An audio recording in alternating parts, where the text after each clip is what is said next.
ఈ మనస్సు ఇంద్రియములతో కలిసి పని చెయ్యడం అన్నమాట సంపంగి పువ్వు దగ్గర పని చెయ్యదు. అమ్మవారి ముక్కుని ధ్యానం చేసిన వాడు ఏమవుతాడు అంటే ముక్తామణి రంజిత ముక్త అంటే ముక్త పురుషుడై ఇంద్రియములు మనసు పనిచెయ్యని సమాధి స్థితిలోకి వెడతాడు. ఇక మళ్ళీ పుట్టవలసిన అవసరం ఉండదు సుమా, అలా ధ్యానం చేసి చూడగలిగితే. అందుకే కదులుతున్నది చూడడం ధ్యానంలో గొప్ప. అలా నిలబడిపోయిన దాన్ని చూడండి అన్నాను అనుకోండి, చూడొచ్చు. ఏదో ఒక కర్రని ధ్యానం చేయండి అన్నాను అనుకోండి, కాసేపు కర్రను చూసి కళ్ళు మూసుకుంటే మళ్ళీ కర్ర కనపడుతుంది. అలా కాకుండా కదులుతున్న ముక్కు కదులుతున్నప్పుడు పెట్టుకున్న కదులుతున్న నాసాభరణం, ముత్యంతో చేసిన ఆభరణం అన్నాను అనుకోండి, అప్పుడు మీరు కళ్ళు మూసుకుని బాగా ధ్యానం చేస్తే అమ్మవారిది సంపంగి పువ్వులా ఉన్న ముక్కు, ఆ కదులుతూ ఉండడం, దాని మీద నాసాభరణం, కదులుతున్న తెల్లని ముత్యం, అవన్నీ కనపడాలంటే మీ మనసు కదలికలు దానితో కలిసిపోవాలి.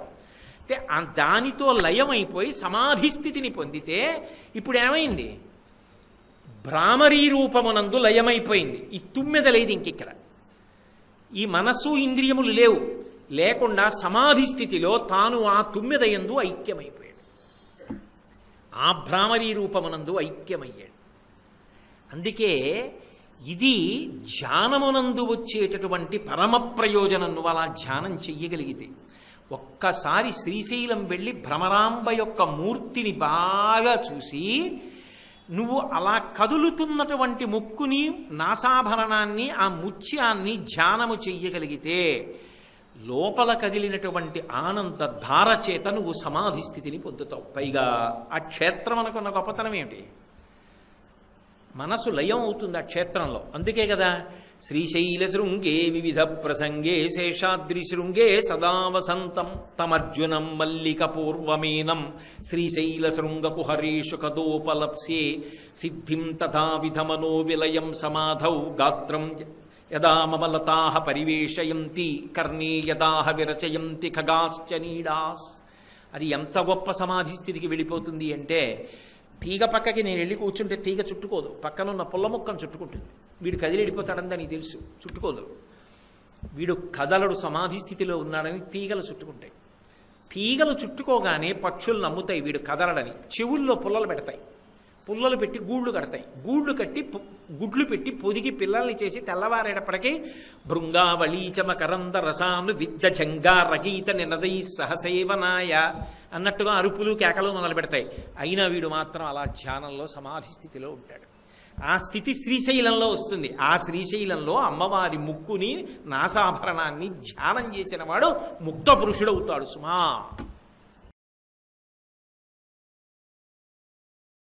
సృష్టిలో ఏ ప్రాణి అయినా కూడా సుఖంగా ఉండాలి అని కోరుకుంటాడు తప్ప నాకు దుఃఖం రావాలి అని కోరుకోడు. నాకు దుఃఖం రావాలి అని కోరుకోడు అనుకున్నప్పుడు దుఃఖం రాకుండా ఉండాలి అంటే పాపం చేయకుండా ఉండాలి.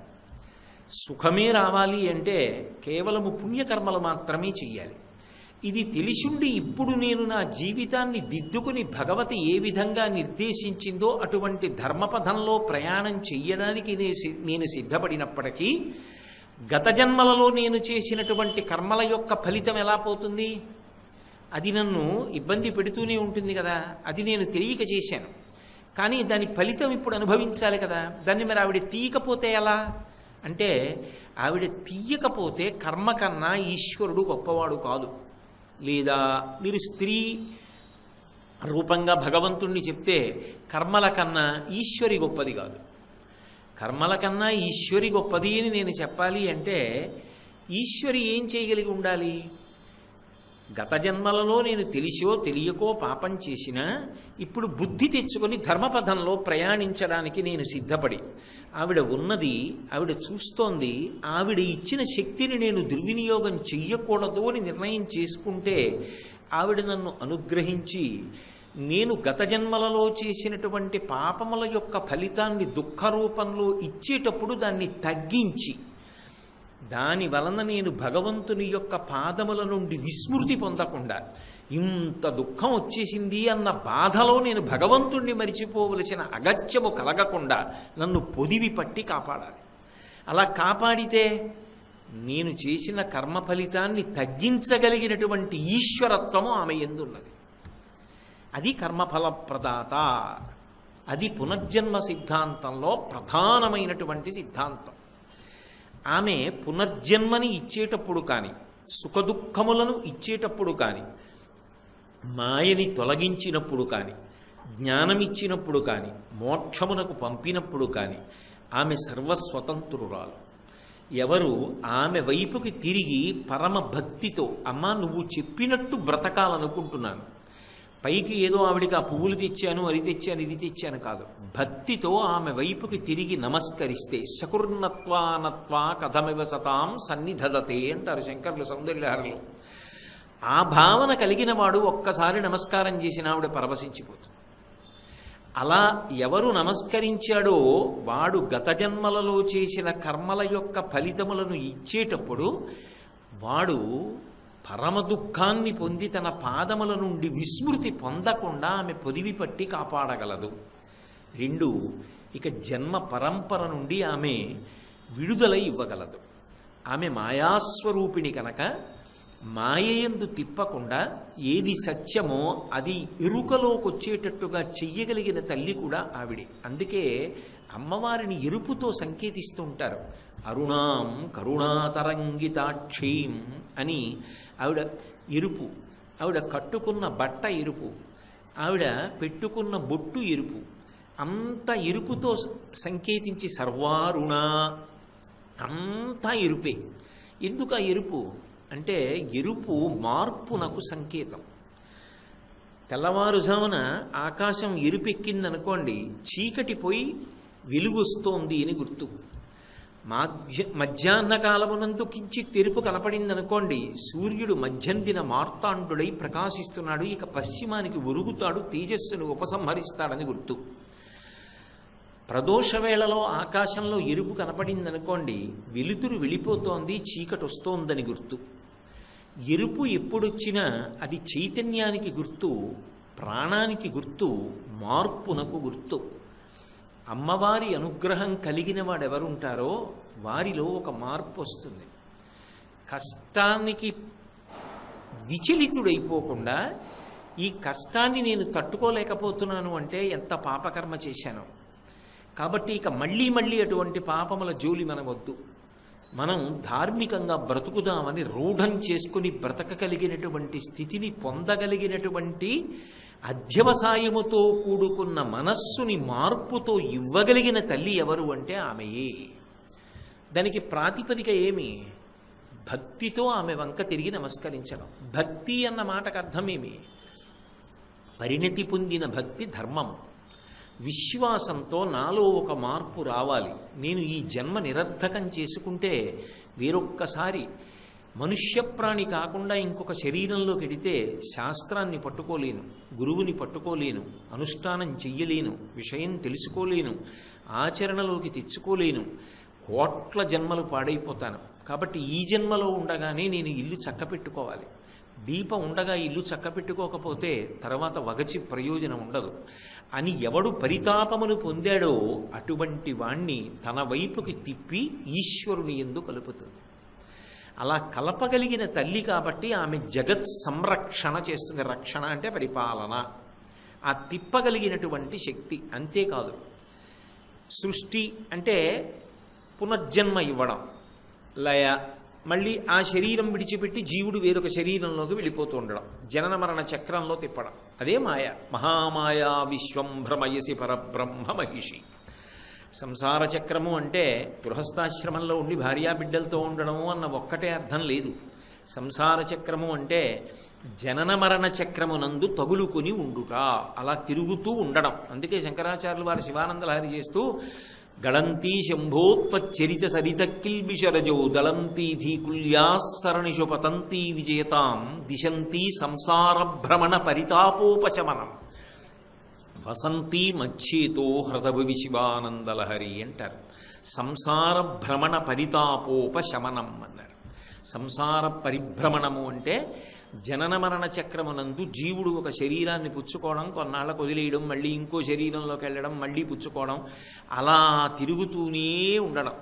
ఇలా తిరుగుతూ తిరుగుతూ ఉండేటటువంటి దాని నుంచి విడుదల ఏనాడు పొందాడో ఆనాడు పరమశాంతిని పొందాడు. మోక్షము అంటే విడుదల.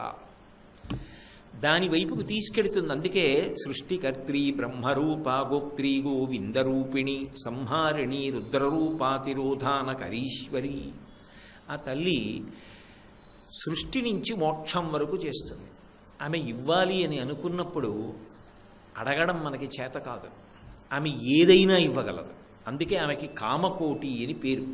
కామకోటి అన్న మాటకు అర్థం ఏమిటంటే కోర్కెలకు చిట్ట చివరి హద్దు. మహా అడిగితే ఏమడగగలవు? సుఖములకన్నిటికీ కూడా అంతిమమైనటువంటి సుఖం మోక్ష సుఖం, అథవా అంతకన్నా కిందకి వైరాగ్య సుఖం. ఈ సుఖములు నువ్వు అడిగితే ఏ కోరిక కోరినా ఆ కోరికలకి హద్దు ఆవిడ్ని దాటి ఇంకా ఉండడానికి వీల్లేదు. అందుకే ఆమె కామకోటి. అటువంటి తల్లి కాబట్టి ఆమె సృష్టి లయ రెండు. స్థితి. స్థితి అంటే ఒక శరీరంతో వచ్చాం భూమి మీదకి. అది స్థావరము కావచ్చు, జంగమము కావచ్చు. జరా చరాచర జగత్ సంరక్షిణి. అది ఓ చెట్టు కావచ్చు, ఓ కొండ కావచ్చు, ఓ కొండ చిలవ కావచ్చు, ఓ చీమ కావచ్చు, మనిషి కావచ్చు. ఇన్ని ప్రాణులను పోషించడం ఎలా అంటే ఆమె బ్రహ్మాండ పిండాండ సమన్వయాన్ని చేస్తూ ఉంటుంది. అది ఆమె గొప్పతనం. అది రక్షణ, అది నిర్వహణ, పరిపాలన చేస్తూ ఉంటుంది. ఎలా అంటే ఎన్ని ప్రాణులు ఉండనివ్వండి, అన్ని ప్రాణుల యొక్క బ్రతుకు పిండాండ బ్రహ్మాండ సమన్వయం మీద ఆధారపడుతుంది. ఉదాహరణకి ఇది పిండాండం. పిండాండం అంటే ఓ శరీరం. బ్రహ్మాండం అంటే బయట ఉన్నటువంటి పాంచభౌతికమైనటువంటి ప్రకృతి. దీనిలోకి గాలి కావాలి. ఎక్కడి నుంచి వస్తుంది? బ్రహ్మాండంలో గాలి పిండాండంలోకి ఎడుతుంది. వెళ్ళినది మలినమైపోయింది. ఊపిరితిత్తుల దగ్గర బొగ్గు పులుసు వాయువుని పుచ్చుకొని ప్రాణవాయువుని శరీరానికి ఇచ్చింది. ఇప్పుడు మలినమైన వాయువుని ఎవరు పుచ్చుకోవాలి? విడిచిపెట్టినప్పుడు బ్రహ్మాండం పుచ్చుకుంటుంది. బ్రహ్మాండంలోంచి ఊపిరి తీసి మలినమైన వాయువుని మళ్ళీ బ్రహ్మాండంలోకి వదిలిపెడతాడు. దీనికి దాహం వేసింది, నీళ్లు కావాలి. బ్రహ్మాండంలో నీళ్లు తెచ్చి పిండాండంలో పోస్తాడు. పిండాండంలో మూత్రపిండములు శుద్ధి చేసి మలినమైన జలాన్ని సిద్ధం చేస్తాయి. మూత్ర రూపంలో దాన్ని విడిచిపెట్టాలి. ఎక్కడ విడిచిపెడతాడు? మా అమ్మ అన్నా, మా నాన్నగారన్నా, మా ఆయనన్నా, మా అన్నగారన్నా, మా గురువుగారన్నా అవి ఎవరు పుచ్చుకోరు. ఎవరు పుచ్చుకోవాలి? బ్రహ్మాండం పుచ్చుకోవాలి. లోపలికి నీరిచ్చేది బ్రహ్మాండం, మలినమైన నీటిని మళ్ళీ పుచ్చుకునేది బ్రహ్మాండం. అంటే బ్రహ్మాండము నుండి నీరు పిండాండములోకి వెళ్ళి పిండాండములో ఉన్న మలినమైన నీటిని మళ్ళీ బ్రహ్మాండం పుచ్చుకుంటుంది. దీనికి ఆకలేసింది, అన్నం కావాలి. బ్రహ్మాండంలోంచి అన్నం వస్తుంది. బయట ఓ యాపిల్ పండు తెచ్చుకు తింటాను. లోపల తెల్లవారేటప్పటికీ పిప్పి మిగిలిపోయింది. దుర్గంధభూయిష్టమైనటువంటి పిప్పి సంవరణీకండరములు సడలిపోయి కింద నుంచి జారిపోయినప్పుడు ఎవరు పుచ్చుకుంటారు? మళ్ళీ బ్రహ్మాండం పుచ్చుకోవాలి. మళ్ళీ కడుపు ఖాళీ అయ్యి ఆకలేస్తే బ్రహ్మాండంలోంచి పిండాండంలోకి, పిండాండంలో పిప్పి బ్రహ్మాండంలోకి. ఇది ఇలా తిరుగుతుంటుంది ఈ చక్రం. ఈ చక్రం తిరిగేటప్పుడు ఒకదానికన్నా ఒకటి అత్యంత ఆవశ్యకములు. బ్రహ్మాండంలో ఆహారాన్ని పిండాండం పుచ్చుకోవడంలో వైక్లభ్యం వచ్చిందనుకోండి, ఆకలి ఇట్లేదు, తిన్నా నిలబట్టలేదు, వాంతి అవుతోంది. ఇవాళ సాయంకాలం వైద్యుడి దగ్గరికి వెళ్ళచ్చు. నీరు పుచ్చుకున్నది నిలబట్టలేదు, వెళ్ళిపోతోంది. సాయంకాలం వరకు ఆగకూడదు, గంటలో వెళ్ళాలి. బ్రహ్మాండంలో ఊపిరి పిండాండం పుచ్చుకోవట్లా, పిండాండంలో ఉన్నటువంటి మలినమైన వాయువుని బ్రహ్మాండంలోకి వదిలిపెట్టట్లా, ఉత్తరక్షణం వెళ్ళిపోవాలి. ఒకదానికన్నా ఒకటి ప్రమాదం. ఆఖరణ బ్రహ్మాండంలోంచి పిండాండంలోకి, పిండాండంలోంచి బ్రహ్మాండంలోకి ఈ 5 సమన్వయం ఆగిపోయిందనుకోండి, శవం. అప్పుడు అది ఎక్కడికి వెళ్ళాలి? బ్రహ్మాండంలోనే కలిసిపోవాలి. పిండాండాలన్నీ ఎక్కడి నుంచి రావాలి? బ్రహ్మాండంలోంచే రావాలి. ఎవరు నిర్వహిస్తున్నారు ఇది? ఏ తల్లి నిర్వహిస్తోంది? శక్తి అంటే కదలిక. ఈ కదలికలన్నీ ఎవరు చేస్తున్నారు? ఎవరు రాత్రి నిద్రపోయినప్పుడు ఊపిరి తీయించారు? ఏ తల్లి తిన్న పదార్థాన్ని జీర్ణం చేస్తోంది? ఏ తల్లి తెల్లవారేటప్పటికి పిప్పిని బయటకు వదులుతోంది?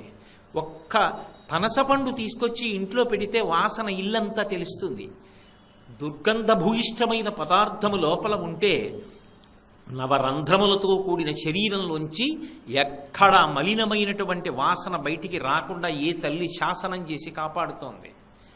అమ్మా, ఆ శక్తి రూపాన్ని ధరించిన ఎదురుగుండా నిలబడితే అదే భ్రమరాంబ. శ్రీశైలస్థలవాసినీం భగవతీం శ్రీమాతరం భావయే. ఆ శ్రీశైల పర్వతం మీద ఉన్నదే ఆ తల్లి. ఆమె చరాచర జగత్ సంరక్షిణి. అయితే బ్రహ్మాండంలోంచి ఇలా పోషణ ఎలా చేస్తూ ఉంటుంది ఆవిడ? అన్నీ ఒక పదార్థాన్ని తినవు. అన్నము అంటే తింటాం, కానీ అన్నిటికీ అన్నం ఒకటి కాదు. ఏనుక్కి శాకాహారం అన్నం, సింహానికి మాంసాహారం అన్నం, తేనెటీగకి తేనె అన్నం, మట్టి పురుగుకి మట్టి అన్నం, రాతిలో ఉన్న కప్పకి నీరిస్తుంది. ఎలా ఇస్తుంది? ఇన్ని ప్రాణులకు ఆహారాన్ని ఎలా పెడుతుంది ఆవిడ అంటే సూర్యచంద్రులిద్దరినీ స్థనములుగా చేసుకుని ఆమె లోకాలన్నిటినీ పోషిస్తుంటుంది.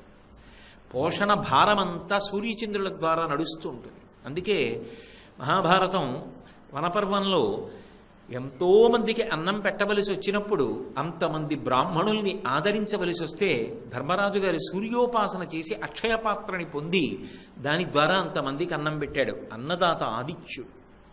కాబట్టి ఆదిత్యుణ్ణి ఒక స్థనంగా మార్చుకుంది, చంద్రుణ్ణి ఒక స్థనంగా మార్చుకుంది. నాకు ఇది చెప్తున్నప్పుడు ఎప్పుడూ ఒక విషయం జ్ఞాపకానికి వస్తుంది. పేరాల భరతశర్మ గారు శారదానంద లహరి చేస్తూ, ఒక్కడు ఏన్గుమోమునను మరొక్కడు ఆరుమొగాలతోడ నీ అక్కున పాలుత్రావా జగమంతయు బిడ్డలు కన్న తల్లి నీడెక్కడ నుండి చేపెదకో ఇనబింబము చంద్రబింబము తక్కక నీ ఉరంబునను తాల్పకయున్న అహర్నిశల్సతి అంటారు. ఆ తల్లి ఎంత గొప్పగా అనుగ్రహిస్తుంది అంటే ఆమె సూర్యచంద్రులిద్దరినీ కూడా తన స్థనమండలంగా ఉంచుకుంది. ఎందుకని అంటే ఒక్కడు ఏనుగుమోమునను.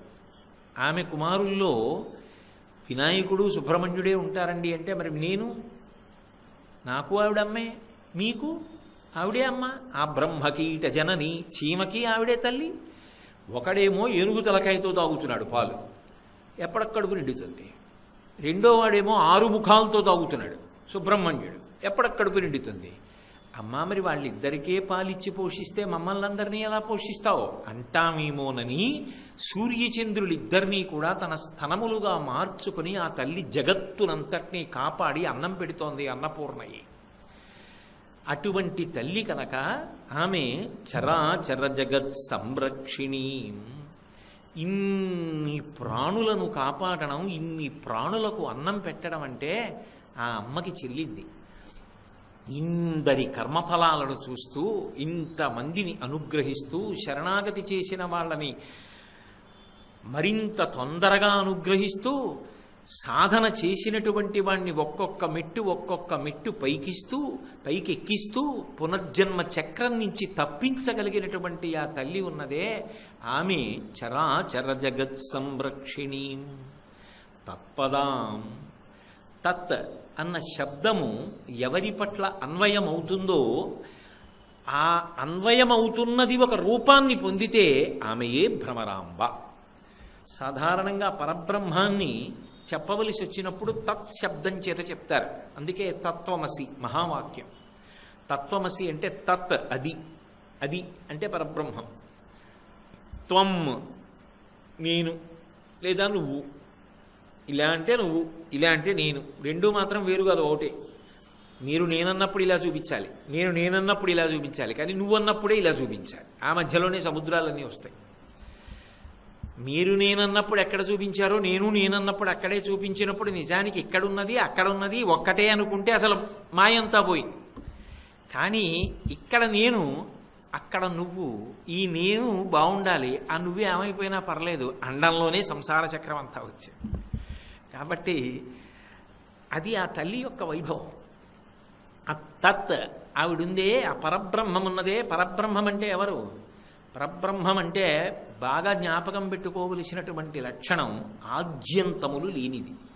ఒకనాడు ఉన్నది, ఒకనాడు లేనిది అన్న మాట అన్వయము కానిది, ఎప్పుడూ ఉంటుంది. సనాతన. అందుకే మన ధర్మానికి సనాతన ధర్మం అని పేరు. ఇది ఒకనాడు ఉన్నది ఒకనాడు లేనిది కాదు, ఎప్పుడూ ఉన్నది. భగవంతుడు ఎలా సనాతనుడో ఈ ధర్మము కూడా అంతే, సనాతన ధర్మము. ఇటువంటి సనాతనమైనటువంటి ధర్మమును ప్రతిపాదించినటువంటి తల్లి కూడా ఆమెయే. కాబట్టి అందుకే శృతి సీమంత సింధూరీకృతపాదాబ్జధూళిక, ఆమె చేతనే ప్రతిపాదింపబడినటువంటి వేదము రూపాన్ని పొంది వేదమాతగా ఆమె పాదములకే నమస్కరించినప్పుడు ఆమె యొక్క సీమంత భాగమునందు ఉన్నటువంటి సింధూరము ఆమె పాదముల మీద అలంకృతమవుతుందిట. అటువంటి పాదములకు నమస్కరించుతున్నాను అని లలితా సహస్రనామ స్తోత్రంలో ఒక నామం. ఆ తల్లి తత్పదాం, ఏ తల్లి ఒకనాడు ఉండి ఒకనాడు లేదన్న మాట అనడానికి వీలు లేదో, ఏ తల్లి సర్వకాల సర్వావస్థలయందు ఉన్నదో, ఏ తల్లి సృష్టి స్థితి లయ తిరోధానము అనుగ్రహము అనబడేటటువంటి 5 కార్యములను చేయుచున్నదో, ఆమె ఒక రూపాన్ని పొందితే ఆ తత్త పేరు రూపాన్ని తీసుకుంటే అదే భ్రమరాంబ. ఇవన్నీ గుణములుగా చెప్పగలం తప్ప అలా ఉన్నవారిని చూడాలి, ఒక్కసారి ఆ పరబ్రహ్మాన్ని చూడాలి అనుకుంటే భ్రమరాంబ వంక చూడు, ఆమెయే ఆ తత్శబ్దమునకు నిలువెత్తు ఆకారము. అందుకే తత్పదాం, ఎవ్వడు సృజించు ప్రాణుల ఎవ్వడు రక్షించు త్రుంచు ఎవ్వడనంతుండెవ్వడు విభుడెవ్వడు వాడి విధమున మనుచు బెనుచు హేలారతుడై. అది ఆవిడ గొప్పతనం. సాధారణంగా మనం నవరంధ్రాలు అంటాం. నిజానికి నవరంధ్రములు అంటే 2 కన్నులు, 2 ముక్కులు, 2 చెవులు, 6, నోరు 7, మలద్వారం 8, మూత్రద్వారము 9. ఆ 9 కాదు, 11 రంధ్రములు ఉంటాయి, 11 రంధ్రములు. అందుకే మనిషి జీవితమంతా రంధ్రాన్వేషణమే అనడానికి కారణం అదే. అసలు మనిషి పుట్టుక ఎక్కడ మొదలంటే రంధ్రాన్వేషణం. శరీరం అంతా తయారైపోయిన తర్వాత బయటికి వెళ్ళిపోవాలి కదా అమ్మ కడుపులోంచి. అప్పుడు రంధ్రాన్వేషణం చేయడు, ఎలా బయటికి వెడదామని. బయటికి వచ్చాడు, వచ్చిన దగ్గర నుంచి తాను పెరిగి పెద్దవాడు అవ్వాలి. నోట్లో పెట్టుకోరా అంటే ఎలా పెట్టుకోవాలో తెలియక చెయ్యి ఇటుపోతుంది, చెయ్యి అటుపోతుంది. అమ్మ ఇలా పెట్టుకోవాలి, ఇలా కలపాలి, మెతుకులు కింద పడకూడదు, ముద్దిలా నోట్లో పెట్టుకోవాలి. నోట్లో పెట్టుకోవడం అలవాటు అవుతుంది. ఇంకా నేను అన్నీ వర్ణించడం ఎందుకు, మీకు తెలుసు. వయసు పెరిగే కొద్దీ రకరకాల రంధ్రాన్వేషణాలు. అమ్మ కడుపులోంచి బయటికి రాగానే ఒక రంధ్రం మూసుకుంటుంది, అది నాభీబంధం తెగిపోతుంది, కోసేస్తారు. కోసేసిన తర్వాత బొడ్డు మూసుకుంటుంది. ఆ రంధ్రం మూసుకుంది. 11వ రంధ్రం జీవి ప్రాణోత్క్రమణం అవుతున్నప్పుడు తెరుచుకోవాలి. అది బ్రహ్మరంధ్రం. అది అక్కడ ఆ తల్లి ఉంటుంది. సహస్రార చక్రమునందు పరమేశ్వరుడితో క్రీడిస్తూ ఉంటుంది. కతిచన్న చిదానందలహరి అంటారు శంకరాచార్యులు వారు. ఎవరో కోట్ల కోట్ల కోట్ల మందిలో ఎవడో ఒక్కడు యోగమునందు దర్శించగలుగుతున్నాడు అంటారు.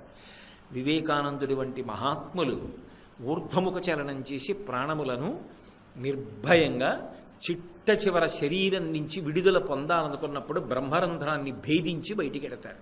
అందుకే తల చిట్లి వెడతారు అంటారు. అది చిట్ట చివర తెరవవలసినటువంటి ద్వారం. ఆ ద్వారం తెరుచుకుని వెళ్ళిపోయాడు అనుకోండి, ఇక రాడు శరీరంలోకని గుర్తు. ఆ ద్వారం తెరుచుకోకుండా వెళ్ళిపోయాడు అనుకోండి, ఏదో ఒక రంధ్రంలోంచి గుప్తంగా వెళ్ళినవాడు గుప్తంగానే రావాలి. మళ్ళీ ఎప్పుడు గుప్తంగా వచ్చాడో అమ్మ కడుపులోకి, కాతేకాంత కస్తే పుత్ర సంసారో యమతీవ విచిత్ర కస్యత్వం కకుతయాయాత తత్వం చింతయతనీయ భ్రాత.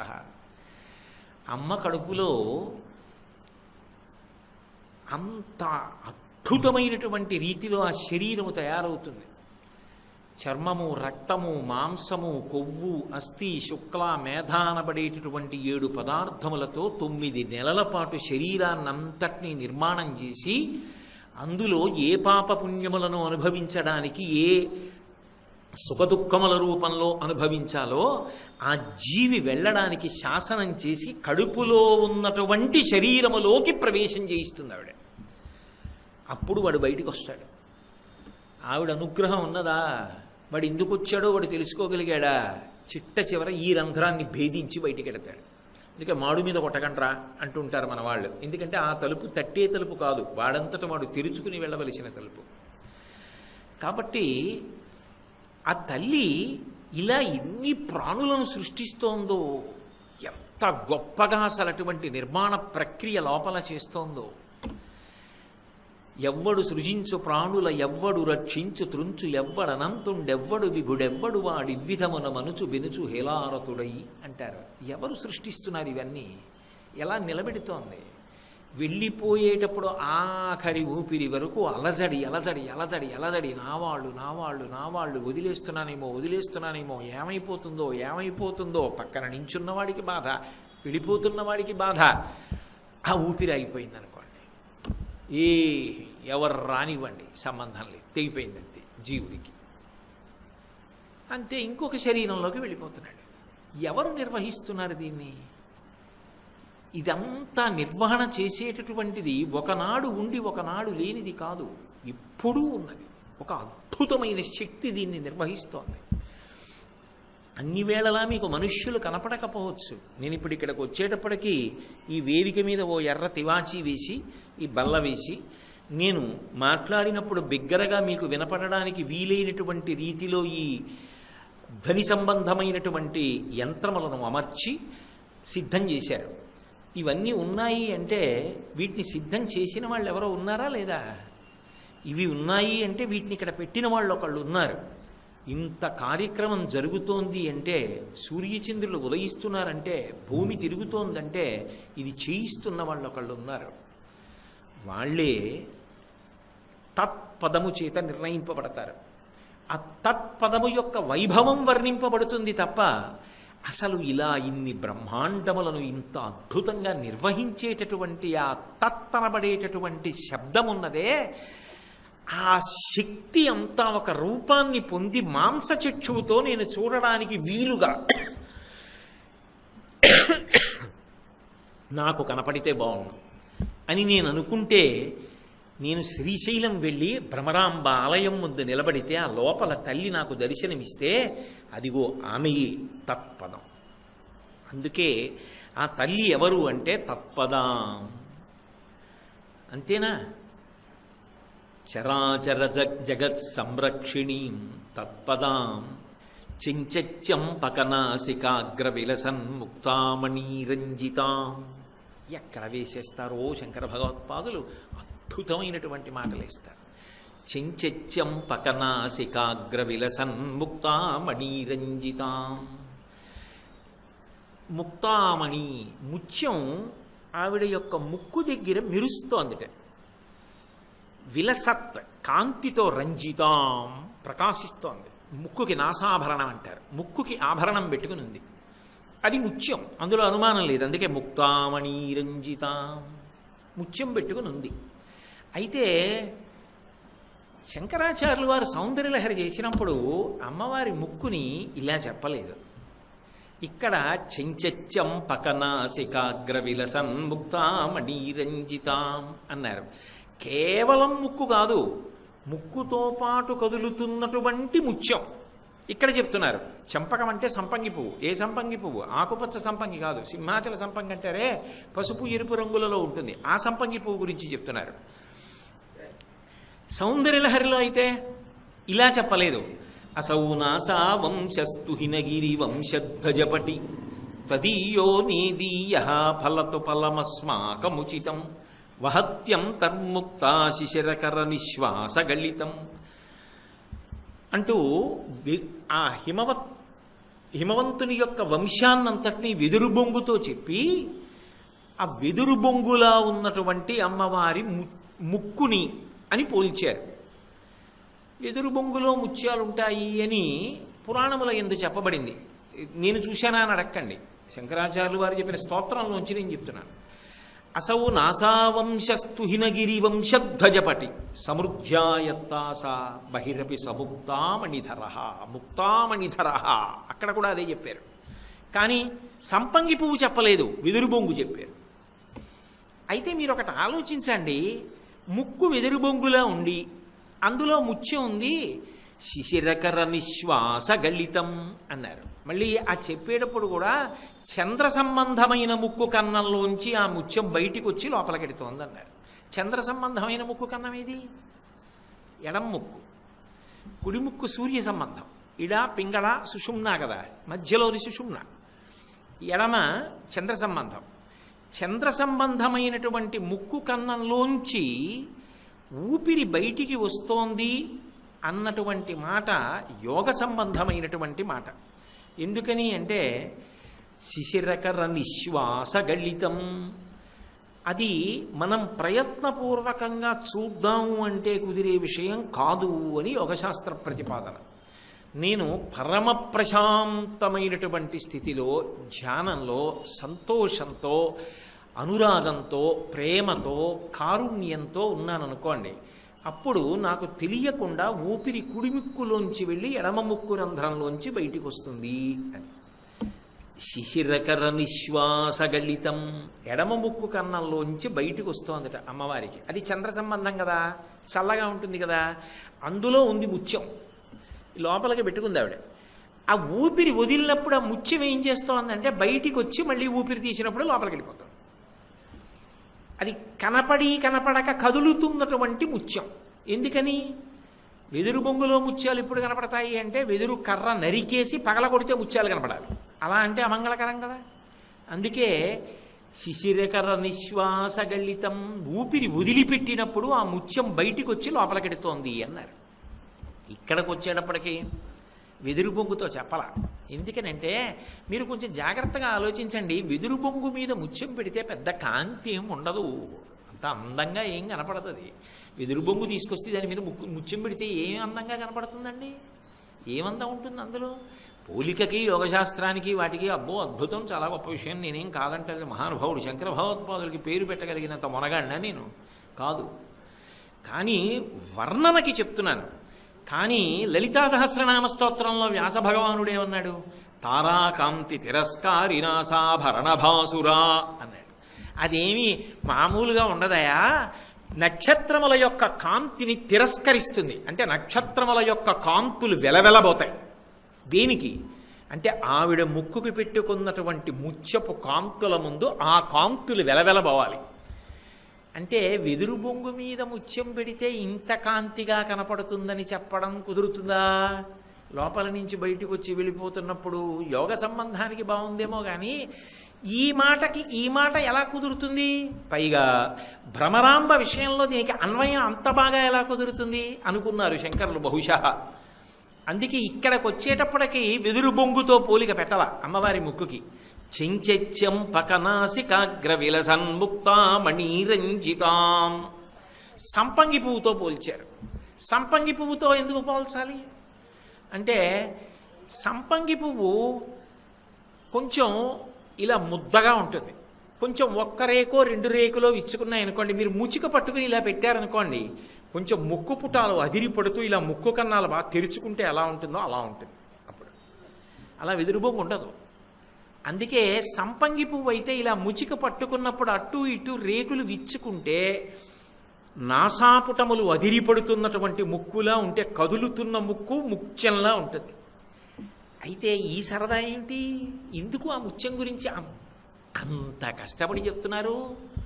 ఆయనకి కష్టం ఉండదు, మన చేత ధ్యానం చేయిస్తారు ఆయన. బాగా బాగా బాగా ఇటు లలితా సహస్రం, అటు సౌందర్యలహరి, ఇటు స్తోత్రం, ఇన్నింటిని ఆలోచింపచేసి ఇలా ఎందుకు వేశారు అని బాగా ఆలోచించేటట్టు చేస్తారు. అలా ఆలోచించేటట్టు చేస్తే దాని గురించి ఆలోచించడమే ధ్యానం. అదే భ్రమరాంబా ధ్యానం. దానివల్లనే అమ్మవారి అనుగ్రహం. అది శంకర భగవత్పాదుల యొక్క కవితా ప్రజ్ఞ. ముక్కుకి పెట్టుకునేటటువంటి ఆభరణం విషయంలో అమ్మవారికి ఒక ప్రత్యేకత ఉంది. ప్రత్యేకించి మీనాక్షి అమ్మవారు, కన్యాకుమారి అమ్మవారు, వీళ్ళిద్దరూ కూడా నాసాభరణానికి ప్రఖ్యాతి. వీళ్ళిద్దరూ కూడా నాసాభరణం పెట్టుకుంటారు. పైగా పరమమంగళప్రదమైన ఆభరణంగా దేన్ని చెప్తారు అంటే అమ్మవారికి పెట్టేటటువంటి ముక్కుకి ఆ బులాకి అంటామే, ఆ ముత్యంతో చేసినటువంటి ఆభరణం అమ్మవారికి ముక్కుకి పెట్టుకున్నది పరమ పవిత్రం, పరమ మంగళప్రదంగా చెప్తారు. అందుకే ఒకానొకప్పుడు అటువంటి ఆభరణం పరమ ప్రఖ్యాతిని పొంది ఉండేది.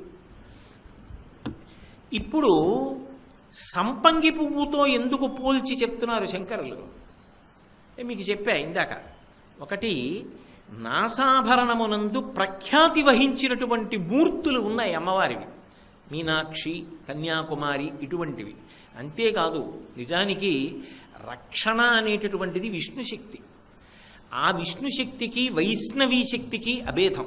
అందుకే గరుడధ్వజాం, ఆమె గరుడధ్వజాన్ని పొంది ఉంది అన్నారు. అంటే విష్ణువు యొక్క స్త్రీ స్వరూపం. అభేదం, ఇద్దరూ ఒకటే. ఇద్దరూ ఒకటే అయినప్పుడు ఇప్పుడు అమ్మవారు ఎలా ముక్కు చివర ముత్యం పెట్టుకుంటుందో, విష్ణువు యొక్క అవతారములన్నీ కూడా ఏ అవతారంలోకి వెళ్ళిపోతాయో అటువంటి పరిపూర్ణ అవతారమైనటువంటి కృష్ణావతారం కూడా ముక్కు చివర ముత్యం పెట్టుకుంటుంది. అందుకే కస్తూరీ తిలకం లలాట ఫలకే వక్షస్థలే కౌస్తుభం నాసాగ్రే నవమౌక్తికం కరతలే వేణుం కరే కంకణం సర్వాంగే హరిచందనం చ కలయం కంఠే చ ముక్తావళీం. ఆయనకి అదే అలవాటు. గోపస్త్రీ పరివేష్టితో విజయతే గోపాల చూడామణి.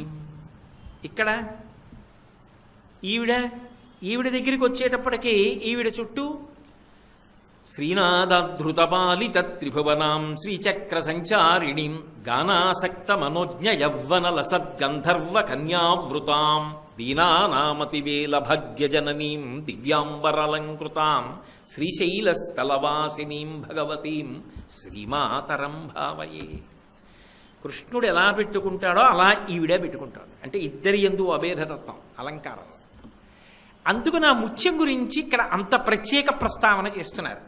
అయితే ఇక్కడ వెదురు బొంగు విషయం తీసుకురాకుండా సంపంగి పువ్వుని ఎందుకు తీసుకొస్తున్నారు శంకరాచార్యులు వారు అంటే, చెంచెత్యం పకనాసికాగ్ర విలసన్ ముక్తామణిరంజితాం. చెంచెత్యం పకనాసికాగ్ర, కదులుతున్నటువంటి ముక్కు, ఆ కదులుతున్న ముక్కు వలన కదులుతున్నటువంటి ముత్యం ఆ నాసాభరణం అందుకు కదులుతోంది. ఎందుకు కదిలిందలా అంటే, బాగా కోపం వచ్చిందనుకోండి, ముక్కు పుటాలు అదిరిపోతున్నాయంటారు. ఇలా అని ముక్కు పుటాలు కూడా ఇలా ఇలా కదులుతాయి. అందున తుమ్మెద ఉందనుకోండి, కళ్ళు ముక్కు బాగా తెలుస్తాయి. ఆవిడ భ్రమర రూపాన్ని పొందింది, భ్రామరి. ఆవిడ వచ్చి అమ్మవారు అలా నిలబడినప్పుడు, ఏం కావాలరా అబ్బాయి, ఎందుకు ఇంత మీరందరూ నన్ను ధ్యానం చేశారని అడిగింది దేవతల్ని. అమ్మా ఏం చెప్పమంటావు, ఆ అరుణాసురుడు ఎంత బాధ పెట్టేస్తున్నాడమ్మా, 2 కాళ్ళు ఉన్నవి 4 కాళ్ళు ఉన్నవి చంపలేవని ఇంత అల్లరి చేసేశాడమ్మా, దేవలోకాన్ని ఆక్రమించాడమ్మా, ధర్మాన్ని భ్రష్టు పట్టిస్తున్నాడమ్మా అని చెప్పినప్పుడు అధర్మం వైపు నిలబడినటువంటి అరుణాసురుడి గురించి ఆలోచనతో ఆమె ముక్కు పుటాలు అదిరిపడ్డాయి. పిల్లలు ధర్మాత్ములు, వాళ్ళు పడుతున్న కష్టాలు చూసి నేనుండగా వీళ్ళకింత బాధ అని ఆక్రోశంతో ముక్కు పుటాలు అదిరే. అప్పుడు వెదురు బొంగు చెప్తే అది ఎలా ఇలా విచ్చుకుంటుంది, ఎలా సరిపోతుంది? సంపంగి పువ్వు అనుకోండి, 2 వైపులా రేకులు విచ్చుకొని గాలికి కదులుతాయి. అప్పుడు బాగా ముక్కు రంధ్రాలు ఇలా తెరుచుకున్నటువంటి ముక్కులా కనపడుతుంది. అందుకని చెంచెత్యం పకనాసికాగ్ర విలసన్ ముక్తామణి రంజితాం. అందుకని భ్రామరీ రూపాన్ని పొంది వెంటనే అరుణాసురుడిని చంపేస్తానని ఎగిరిల్లింది. అటువంటప్పుడు ఆమె ముక్కు వంక చూడడం, ఆ ముక్కు కన్నాలు ఆవిడ పెద్దవి చేయడం, కదులుతున్న ముక్కు మీద ఉన్నటువంటి ఆ ముత్యం ఆమెకి భక్తుల పట్ల ఉన్న ప్రేమ, ధర్మం మీద ఉన్న ప్రేమ, అధర్మం మీద ఉన్న ఆగ్రహం. ఆ ముక్కు వంక చూస్తే అమ్మో, ఆ కోపంతో ముక్కు ఎంత అదిరిపడిపోతుందో ఎర్రగా అన్నప్పుడు ఎంత ఆనందంగా ఉంటుంది అసలు ఆ అనుభవానికి. ఆ సహజత్వాన్ని తీసుకురావడానికి చెంచెత్యం పకనాసికాగ్ర విలసన్ ముక్తామణి రంజితాం. ఆవిర్భావంలో ఆవిడ తుమ్మిదగా వచ్చినప్పుడు అలా వస్తేనే అందంగా ఉంటుంది. ఇప్పుడు అసౌనాసా వంశస్తు హినగిరి వంశధ్వజపటి ఎలా సరిపోతుంది? తారాకాంతి తిరస్కారినాసాభరణ భాసుర అంటే ఎలా సరిపోతుంది? అందుకని అరుణాసుర వధ జరుగుతోంది. భక్తుల్ని అనుగ్రహించడానికి మళ్ళీ ఆ తుమ్మెద రూపంలోనే వచ్చి భ్రామరీ రూపంలో శ్రీశైలంలో కూర్చు. కాబట్టి ఆ ముక్క అలా ఉంటేనే అందం. అందుకే శంకర భగవత్పాదులు ఇక్కడ అమ్మవారి ముక్కు గురించి చెప్పినప్పుడు చెంచెచ్చం పకనాసికాగ్ర విలసన్ ముక్తామణిరంజితాం. ఒక్కసారి మీరు భావన చేసి నిజంగా అలా ఆ ముక్కు యొక్క సౌందర్యాన్ని, ఆమె యొక్క ధర్మపక్షపాతాన్ని, ధర్మాత్ములైన వారు బాధ పొందినప్పుడు ఆవిడ ముక్కు కన్నాలు అదిరిపడే స్థితిని, ఆ ముత్యం ఊగే స్థితిని, ఆ నాసాభరణం, ఆవిడ ప్రేమ, ఆ ఎర్ర ముక్కు ఒక్కసారి ఆలోచన చేయండి. ఆవిడ 9 రూపాన్ని పొందడం, ఎగరడం, అబ్బబ్బబ్బా ఏమి కారుణ్యమమ్మా. అందుకే ప్రారంభం చేస్తూనే చాంచల్యారుణలోచనాంచిత కృపాం, అబ్బా ఏమి దయమ్మా నీది, దాని కొనసాగింపు ఇదంతా. ఒక శ్లోకాన్ని చేస్తున్నారు అంటే శంకరులు మనసులో ఆ రూపాన్ని ఎంత ధ్యానం చేసి, ఎంత భావన చేస్తూ ఉంటే ఆనంద పారవస్యం లోపల పట్టక ధార అయి పొంగి పొరలి ప్రవహిస్తే అది అష్టకమైంది. అంతే తప్ప ఏదో కేవలంగా నిద్రమానేసి వ్రాసిన అష్టకాలు కావి, అవి పరమాద్భుతములు. అందుకే అటువంటి తల్లి అంతే అర్థమైతే అది భూతకాలానికి సంబంధించింది. ఆ దృష్టితో చూసినప్పుడు, అక్కడ ఎదురుగుండా చూసినప్పుడు మాత్రమే ఆనందమును ఇవ్వడానికి పరిమితమైన సన్నివేశం. శ్రీశైలంలో అమ్మవారి ఇలా ఉంటుంది, ఎదురుగుండా నిలబడినప్పుడు ఈ అష్టకంలో ఈ పాదాన్నోసారి చదువుకుని సంతోషించడానికి బాగుంటుంది. కథ జ్ఞాపకానికి తెచ్చుకున్నప్పుడు ఆమె యొక్క ప్రేమని గుర్తు తెచ్చుకోవడానికి, ధర్మపక్షపాతాన్ని గుర్తు తెచ్చుకోవడానికి బాగుంటుంది. అంతేనా శంకరాచార్యుల వారి ఉద్దేశ్యం? శంకర భగవత్పాదులంతటి మహాకవి, దార్శనికులు, మహానుభావుడు, అన్నిటిని మించి దేశికులు, దిశానిర్దేశం చెయ్యగలిగినటువంటి వారు భగవత్పాదులు. ఎవరి పాదములు పట్టుకుంటే భగవతి పాదములు అందుతాయో అటువంటి గురుస్వరూపం ఆచార్యులు. అటువంటి శంకరులు కేవలం అంతవరకు మాత్రమే ప్రతిపాదన చేస్తారా? కాదు. తుమ్మెద ఏ మొక్కకి పూసినటువంటి పువ్వు మీదైనా వాలుతుంది, గడ్డి పువ్వు మీద కూడా వాలి తేనెని తీసుకుంటుంది. కానీ ఒక్క సంపంగి పువ్వు మీద మాత్రం వాలదు. అంటే తుమ్మెద పని చెయ్యనిది ఎక్కడా అంటే ఒక్క సంపంగి పువ్వు దగ్గర. దానికి అక్కడేం పని లేదు. తుమ్మెదకి పేరేమిటి? షట్పదం. ఇప్పుడు ఎవరు తుమ్మెద? అమ్మవారు తుమ్మెద, భ్రామరి. అమ్మవారు తుమ్మెదగా ఉండిపోయి మనం ఎప్పుడూ ఆవిడ్ని తుమ్మెదగానే చూస్తుంటే మనం ఎప్పటికీ ఆవిడిలో ఐక్యం అవ్వలేదు. శంకరుల యొక్క గొప్పతనం ఎక్కడుందంటే మనని తుమ్మెదగా మారుస్తున్నారు. ఇప్పుడు ఎలా అంటే బాహ్యంలో తుమ్మెద వెళ్ళి సంపంగి పువ్వు మీద వాలదు కదా. వాలదు ఎందుకని అంటే దానికి ఎందుకో సంపంగి పువ్వు మీద వాలడం ఇష్టం ఉండదు, అది వాలదు. అందుకే సంపంగి పువ్వు దగ్గర దానికి పని లేదు. తుమ్మెదకి సంస్కృతంలో షట్పదమని పేరు, 6 కాళ్ళున్నది. మళ్ళీ షట్పదమని పేరున్నది మనస్సు. మనస్సు 5 ఇంద్రియాలతో పనిచేస్తుంటుంది. కళ్ళు, ముక్కు, చెవి, నాలుక, చర్మము. ఏదో పరమ వైరాగ్య సంబంధమైన విషయాలు విన్నారనుకోండి, ఈ 5ంటిని లోపలికి తీసేసుకుని కూర్చుంటుంది. పైన డప్పు ఉంటుంది. కాసేపు ఏదో శ్మశాన వైరాగ్యం, ప్రసూతి వైరాగ్యం, ఇటువంటి మాటలు ఏవో చెప్తుంటారు కదా, కాసేపు అలా ఉంటుంది. మళ్ళీ కాసేపు ఆగి ఒక్కొక్కటి బయటెడుతుంది, బయటెట్టి మళ్ళీ కదులుతుంది. 5 ఇంద్రియములను ఆధారం చేసుకుని మనసు కదులుతుంది. మార్చి మార్చి సుఖాన్ని అనుభవిస్తుంది. దానికి అది లక్షణం. ఒకే ఇంద్రియంతో సుఖాన్ని అనుభవించింది అనుకోండి, మనం ఇంగ్లీష్లో వాడేటటువంటి 4 అక్షరాల మాట ఒకటి ఉంది, అది అన్వయం అవుతుంది. బోర్ అంటుంటాం కదా, దానికి చీకాకుగా అనిపిస్తుంది. కంటితో అదే పనిగా అలా చూస్తోంది అనుకోండి, ఎంతసేపు చూస్తుంది? చేతిలో ఎన్ని మాటలు నొక్కితే కొన్ని 100 సార్లు మారి ఎన్నెన్నో చూపించగలిగినటువంటి పరికరాలు ఎదురుగుండా ఉన్నా ఎంతసేపు చూసి సంతోషిస్తుంది? అందుకని పొద్దున్నుంచి ఓ 4 గంటలో 5 గంటలో చూసినా ఎప్పుడో అప్పుడు అబ్బా అని పైన ఉన్న ఎర్రమీట నొక్కి పక్కన పారేసి లేచిపోతుంది. ఏం చేయాలి? ఏ వైరాగ్యాన్ని పొందదు, ఇంద్రియాన్ని మారుస్తుంది. ఇప్పటిదాకా కంటితో అనుభవించాను కదా, ఇప్పుడు కాసేపు అవసరం ఉన్నా లేకపోయినా ఏదో నోటితో అనుభవిస్తాను, రసేంద్రియంతో. ఏమీ తోచలేదనుకోండి, ఆవకాయ పెచ్చు కడుక్కుని తింటాడు. ఎందుకు ఆకలేసిందా అంటే రసేంద్రియంతో ఓ పెచ్చు తిన్నానదో సంతోషం, కాసేపు అంతే అయిపోయింది. అది విసుగొస్తుంది. ఇలా ఎక్కువ తినేస్తే లేనిపోని ఇబ్బంది, ఇంట్లో వాళ్ళకి తెలిసిపోదు, జాడీలో పిండి ఉంది పెచ్చులు లేవని, అందుకని వదిలేస్తుంది. మళ్ళీ ఏం చేయాలి? అటు ఇటు వెళ్ళేదో కాసేపు ఆ పువ్వులు వాసన చూస్తుంది. ఎందుకు అది అంటే దానికి ఏం పని ఉండదు, కర్పూరం డబ్బా మూత తీసి వాసన చూస్తుంది, ఏవో వాసన చూస్తుంది కాసేపు, అయిపోయింది ముక్కుతో. మళ్ళీ దానికి చికాకు పుడుతుంది. ఏం చేయాలి? మళ్ళీ కాసేపు ఏదో ఆ బయట ఎవరో మాట్లాడుకుంటున్నారు, అందుకని అక్కడికి వెళ్ళి నిలబడి అవసరం ఉన్నా లేకపోయినా అవేవో కాసేపు విని సంతోషిస్తుంది. వాళ్ళు వెళ్ళిపోయారు, అది లోపలికి వచ్చేస్తుంది. మళ్ళీ ఏం చేయాలి? కాసేపు అది ముట్టుకుని ఇది ముట్టుకుని ఇది ఎలా ఉంది అది ఎలా ఉంది ఏదో మళ్ళీ విసుగొస్తుంది. మళ్ళీ వచ్చి కూర్చుని మళ్ళీ నొక్కుతుంది, మళ్ళీ చూస్తుంది. అంటే ఇంద్రియాన్ని మార్చి సుఖాన్ని పొందుతూ ఉంటుంది. ఈ ఇంద్రియాల్ని మార్చి సుఖాన్ని పొందుతూ ఉండడం అనేటటువంటి తమాషా దానికి ఉన్నటువంటి లక్షణం. అది అలా తిప్పుతూనే ఉంటుంది. కానీ సంపంగి పువ్వు దగ్గరికి వెళ్ళేటప్పటికి మాత్రం తుమ్మెద పనికిరాదు. అంటే ఈ మనస్సు ఇంద్రియములతో కలిసి పని చెయ్యడం అన్నమాట సంపంగి పువ్వు దగ్గర పని చెయ్యదు. అమ్మవారి ముక్కుని ధ్యానం చేసిన వాడు ఏమవుతాడు అంటే ముక్తామణి రంజిత, ముక్తా అంటే ముక్త పురుషుడై ఇంద్రియములు మనసు పనిచెయ్యని సమాధి స్థితిలోకి వెడతాడు. ఇక మళ్ళీ పుట్టవలసిన అవసరం ఉండదు సుమా, అలా ధ్యానం చేసి చూడగలిగితే. అందుకే కదులుతున్నది చూడడం ధ్యానంలో గొప్ప. అలా నిలబడిపోయిన దాన్ని చూడండి అన్నాను అనుకోండి, చూడొచ్చు. ఏదో కర్రని ధ్యానం చేయండి అన్నాను అనుకోండి, కాసేపు కర్రను చూసి కళ్ళు మూసుకుంటే మళ్ళీ కర్ర కనపడుతుంది.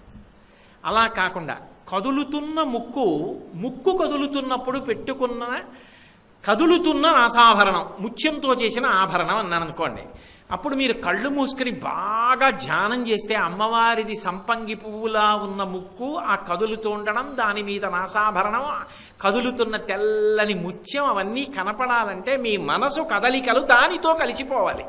అంటే దానితో లయమైపోయి సమాధి స్థితిని పొందితే ఇప్పుడు ఏమైంది?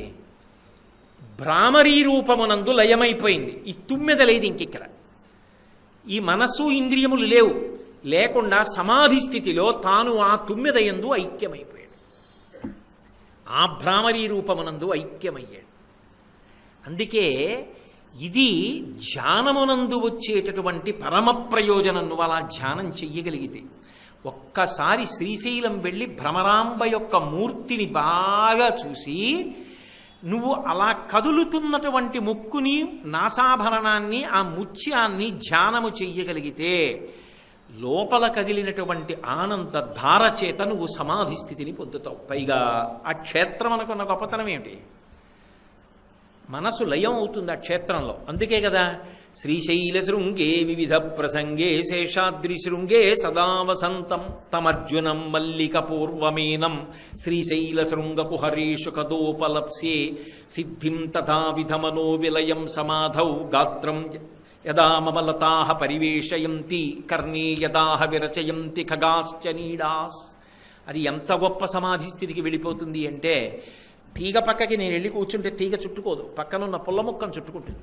వీడు కదిలి వెళ్ళిపోతాడని దానికి తెలుసు, చుట్టుకోదు. వీడు కదలడు, సమాధి స్థితిలో ఉన్నాడని తీగలు చుట్టుకుంటాయి. తీగలు చుట్టుకోగానే పక్షులు నమ్ముతాయి వీడు కదలడని. చెవుల్లో పుల్లలు పెడతాయి, పుల్లలు పెట్టి గూళ్ళు కడతాయి, గూళ్ళు కట్టి గుడ్లు పెట్టి పొదిగి పిల్లల్ని చేసి తెల్లవారేటప్పటికీ భృంగావళీచమ కరంద రసాను విద్ద జంగారగీత నినదై సహసేవనాయ అన్నట్టుగా అరుపులు కేకలు మొదలు పెడతాయి. అయినా వీడు మాత్రం అలా ధ్యానంలో సమాధి స్థితిలో ఉంటాడు. ఆ స్థితి శ్రీశైలంలో వస్తుంది. ఆ శ్రీశైలంలో అమ్మవారి ముక్కుని, నాసాభరణాన్ని ధ్యానం చేసిన వాడు ముక్త పురుషుడవుతాడు సుమా. అది దాని ప్రతిపాదన. అంతేనా శంకర భగవత్పాదులు చెప్పింది? కాదు. భద్రం కర్ణీభి శృణుయామ దేవాహ అంటాం. మా చెవులు భద్రముగా ఉండుగాక. ఎందుకు భద్రంగా ఉండాలి చెవులు అంటే, వేదో నిత్యమధీయతాం తదుదితం కర్మస్వనుష్ఠీయతాం అని శంకర భగవత్పాదులే అవతార పరిసమాప్తి సమయంలో చెప్పిన విషయం. వేదం బాగా వినండి, వేదంలో ఎలా చెప్పారో అలా కర్మ చెయ్యండి. వేదం ఎవరు చెప్పారు? భగవంతుడు చెప్పాడు, భగవతి చెప్పింది. భగవతి వేదం చెప్పాలంటే ఏం చెయ్యాలి? నేను ఇప్పుడు మాట్లాడాలనుకోండి, ఊపిరి పీలుస్తూ మాట్లాడలేను, ఊపిరి పీల్చి విడిచిపెడుతూ మాట్లాడాలి. ఆవిడ కూడా ఏం చేయాలి? ఊపిరి పీల్చి విడిచిపెడుతూ వేదం చెప్పింది ఆవిడ. ఆ వేదము ప్రమాణమైంది. ఇప్పుడు ఆవిడ ఊపిరి దేంతో పీలుస్తుంది? ముక్కుతో పీలుస్తుంది. ముక్కుతో పీల్చి నోటితో మాట్లాడుతుంది. ముక్కుతో పీల్చి నోటితో మాట్లాడినది వేదమైంది. అంటే వేదము దేని వలన వచ్చింది? ఆమె ముక్కు ద్వారా పీల్చిన ఊపిరి వలన వచ్చింది. ఆమె ముక్కుతో పీల్చిన ఊపిరి వేదమైతే వేదమును నువ్వు పట్టుకుని అనుష్ఠిస్తే విడుదల మోక్షాన్ని పొందుతున్నావు. ముక్తామణి రంజితాం. వేదమునకు ఆధారం ఆమె ముక్కు. అది ఊపిరి తీసి వేదం వచ్చేటట్టు చేసింది. కాబట్టి అటువంటి నాసాభరణాన్ని, ఆ నాసికని దర్శనం చేయడం ఎంత గొప్ప విషయం. ఆ రాక్షస సంహారానికి రావడంలో ఆమెకి ఎంత ధర్మపక్షపాతం ఉందన్న విషయం అక్కడ అవగతమవుతోంది.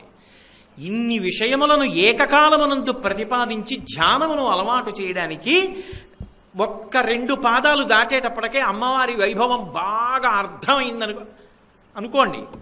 ఆర్ద్రమైందంటారు. మనసు మెత్తబడుతుంది. మెత్తపడి తడిసి ముద్దవుతుంది.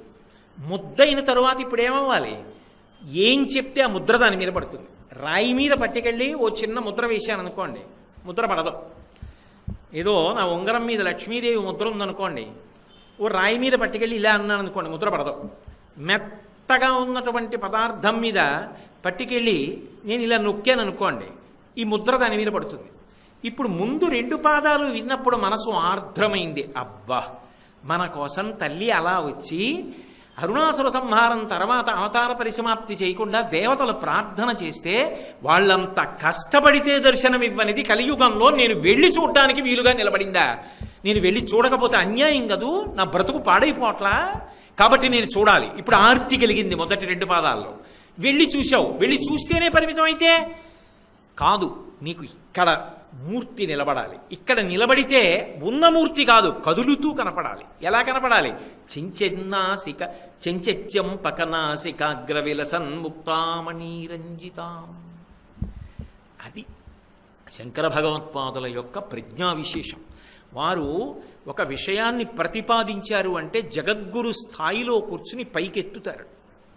పైకెత్తి మనని ఉన్నతమైనటువంటి స్థితి వైపుకు తీసుకెడుతూ, అందుకే భ్రమరాంబాష్టకం వినడం అంటే అదొక గొప్ప తపస్సు, అదొక గొప్ప ధ్యానం.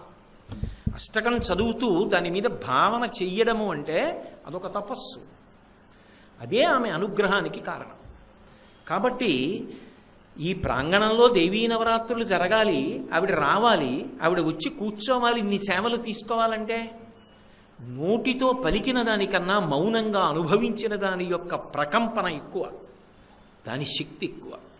ఇంతమంది మీరు కూర్చుని విని ఆనందాన్ని అనుభవించినప్పుడు వచ్చినటువంటి ఆనంద తరంగములతో ఈ ప్రాంగణం నిండిందనుకోండి, ఆవిడ వస్తుంది పాడ్యమి నుంచి. దానికి శంకరులు ఇచ్చినటువంటి కానుక మనకి. కాబట్టి చెంచెత్యం పకనాసికాగ్ర విలసన్ముక్తామణి రంజితాం శ్రీశైలస్థలవాసినీం భగవతీం శ్రీమాతరం భావయే. భావయే, నేను మనసులో భావన చేయుచున్నాను. అందుకే ఇవి మెట్లు. అందుకే మనకి సప్తశతి పారాయణ చేసేటప్పుడు కూడా కొన్ని మాటలు చెప్తారు. భజే దుర్గాం, దుర్గమ్మని భజించండి, భజన చేయండి. ఆ మాట నోటితో అనండి. పోనీ మనంతట మనంగా అనకపోయినా పేరున్న వాళ్ళు కనబడ్డారనుకోండి, ఓసారి ప్రయత్నపూర్వకంగా పిలగాలి. ఆ దుర్గమ్మ అనాలి ఓసారి. నువ్వు ఎవరినన్నావో కానీ నోటితో అన్నావా లేదా ఆ రోజు చాలు. భజే దుర్గాం, యజే దుర్గాం, స్మరే దుర్గాం.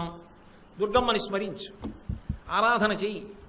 అవి మెట్లు, అది తీసుకొస్తున్నారు శంకర భగవత్పాదులు. అటువంటి తల్లిని నేను భావయే, మనసులో భావన చేయుచున్నాను. వెళ్ళి మూర్తి ముందు నిలబడడం కాదు, నీ మనస్సులో ఆ పొంగు రావాలి. అసలు శ్రీశైలం వెడుతున్నాను అనేటప్పటికి అబ్బా, నా తల్లిని ఎప్పుడు చూస్తానో ఎప్పుడు చూస్తానో ఎప్పుడు చూస్తానో ఆర్తి కలగాలి. ఆర్తి కలిగి గబగబా వెళ్ళి ఆ కృష్ణానదిలో పాతాళగంగలో స్నానం చేసి, ఏదో పాతాళ గంగా జలమజ్జన నిర్మలాంగా భస్మ త్రిపుండ్ర సమలంకృత ఫాలభాగా గాయంతి దేవముని భక్త జనాభవంతం శ్రీమల్లికార్జున విభో తవ సుప్రభాతం. పరుగు పరుగున ముందు ఆ మల్లికార్జున లింగం చూడ్డానికి వెళ్ళి ఆ లింగం వంక చూడగానే ఆనందపడిపోయి అమలం కమలోద్భవ గీత గుణం చ మదం స మదా సురనాశ కరం రమణీయ రుచిం కమనీయ తనుం నమస్సాంబ శివం న తపాపహరం శివం శంకరం బంధురం సుందరేశం నటేశం గణేశం గిరీశం మహేశం దినేశేందునేత్రం సుగాత్రం మృడానీపతిం శ్రీగిరీశం హృదా భావయామి అని నమస్కారం చేసి అప్పుడు భ్రమరాంబా దర్శనం. ఆ తల్లి దగ్గరికి వెడుతూ భ్రమరాంబాష్టకం తలుచుకుని పరవశించి వెళ్ళి నిలబడితే లోపల ఉన్న పొంగు పట్టక ఆనందధారగా బాష్పధార పడుతూ చూస్తే అది జన్మ సాఫల్యం. దానికి ఆర్తి కల్పిస్తున్నారు శంకర భగవత్పాదులు. అటువంటి తల్లి సుమా అక్కడ ఉన్నది, వెళ్ళవద్దు నువ్వు అని. కాబట్టి కస్తూరీ తిలకంచితేందు విలసత్ప్రోద్భాసి పాలస్థలీం మరో అద్భుతమైన విషయాన్ని ప్రతిపాదన చేస్తున్నారు ఇప్పుడు.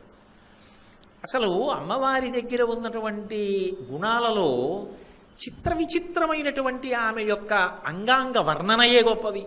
అసలు ఆమె రూపదర్శనమే గొప్పది. ఎందుచేత అంటే లోకంలో కాంతి కలిగినటువంటివి చాలా ఉంటాయి. వెన్నెలకి కాంతి ఉంటుంది. వెన్నెల ఎక్కడి నుంచి వస్తుంది? చంద్రుడి నుంచి వస్తుంది. చంద్రుడి నుంచి వచ్చినటువంటి వెన్నెల పడినప్పుడు ఏదో పౌర్ణమి రోజు అనుకోండి, అది కూడా శరత్కాల పౌర్ణిమ, ఈ ఋతువులో వచ్చేటటువంటి ఆశ్వీజ మాసంలో వచ్చే పౌర్ణిమ, కార్తీక మాసంలో వచ్చేటటువంటి పౌర్ణిమ.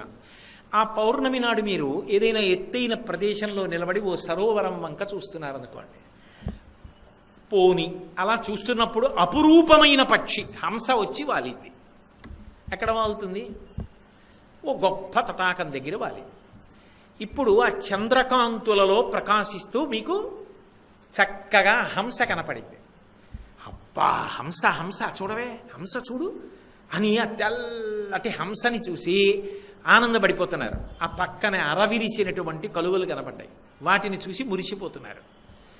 ఇవి మీకు మనసుకి ఉల్లాసాన్ని కల్పించగలవేమో, కానీ అసలు విరుద్ధమైన రీతిలో కాంతులు వచ్చి ఆత్మోద్ధరణం చెయ్యగలిగిన కాంతి మాత్రం ఆవిడి నుంచే వస్తుంది. లేకపోతే ప్రపంచంలో ఎక్కడైనా గోళ్లలో కాంతులు ఉంటాయండి? నకదీదితి సంచన్నన మజ్జన తమోగుణ. ఆమె కాలికి ఉన్నటువంటి వేళ్ల గోళ్ల నుంచి వచ్చినటువంటి కాంతులు తమోగుణాన్ని కప్పేస్తాయి. బయట చంద్రకాంతిలో హంసలు కనబడతాయి. ఆమె యొక్క కాలివేళ్ల గోళ్లలోంచి వచ్చినటువంటి కాంతులను ఎవరు ఉపాసన చేస్తారంటే పరమహంసల ఉపాసన చేస్తారు. అంటే ఆ కాంతి ఎంత గొప్పది! అటువంటి కాంతి పరమమంగళప్రదం. అందున అమ్మవారి యొక్క అంగప్రత్యంగములలో మనసులో కేవలం భావన చేసినంత మాత్రం చేత అనుగ్రహాన్ని వర్షించేటటువంటి మంగళప్రదమైన శక్తిని కలిగినటువంటివి కొన్ని ఉంటాయి. అమ్మవారి యొక్క పాలభాగం, ఆ నుదురు అష్టమీ చంద్ర విభ్రాజ దళిక స్థల శోభిత అని వ్యాసుడు లలితాసహస్రంలో అష్టమి నాటి చంద్రుడు ఎలా ఉంటాడో అలా ఉంటుంది ఆ నుదురు. అంత గొప్ప కాంతితో ఉంటుంది. అంత గొప్ప కాంతితో ఉన్నటువంటి ఆ నుదురు వంక చూడడం ఒక గొప్ప సంతోషం. ఆ నుదురు మెత్తగా ఉంటుంది. మెత్తగా ఉన్నటువంటి ఆ నుదుటి మధ్యలో ఆవిడ కస్తూరి తిలకంచి తేందు విలసత్ప్రోద్భాసి పాలస్థలీం. ఆ దాని మధ్యలో మళ్ళీ ముఖచంద్ర కళంకాభం మృగనాభి విశేషక. ఆవిడ కస్తూరి తిలకం పెట్టుకుంది. అంటే రేపొద్దున మీకు పూజలో కస్తూరి ఇచ్చారనుకోండి, కస్తూరి పెట్టండి అంటే ఇలా పెట్టేయమని కాదుగా. ఆమె యొక్క ముఖమండలాన్ని చంద్రబింబల్లా కాంతులీనేటటువంటి ముఖం, అందున పాలభాగం నుంచి వచ్చేటటువంటి కాంతులు, మెత్తటి నుదురు, ఆ మధ్యలో గుండ్రగా ఉన్నటువంటి మృగనాభి. మృగనాభి అంటే కస్తూరి మృగం నుంచి స్రవిస్తుంది ఆ కస్తూరి.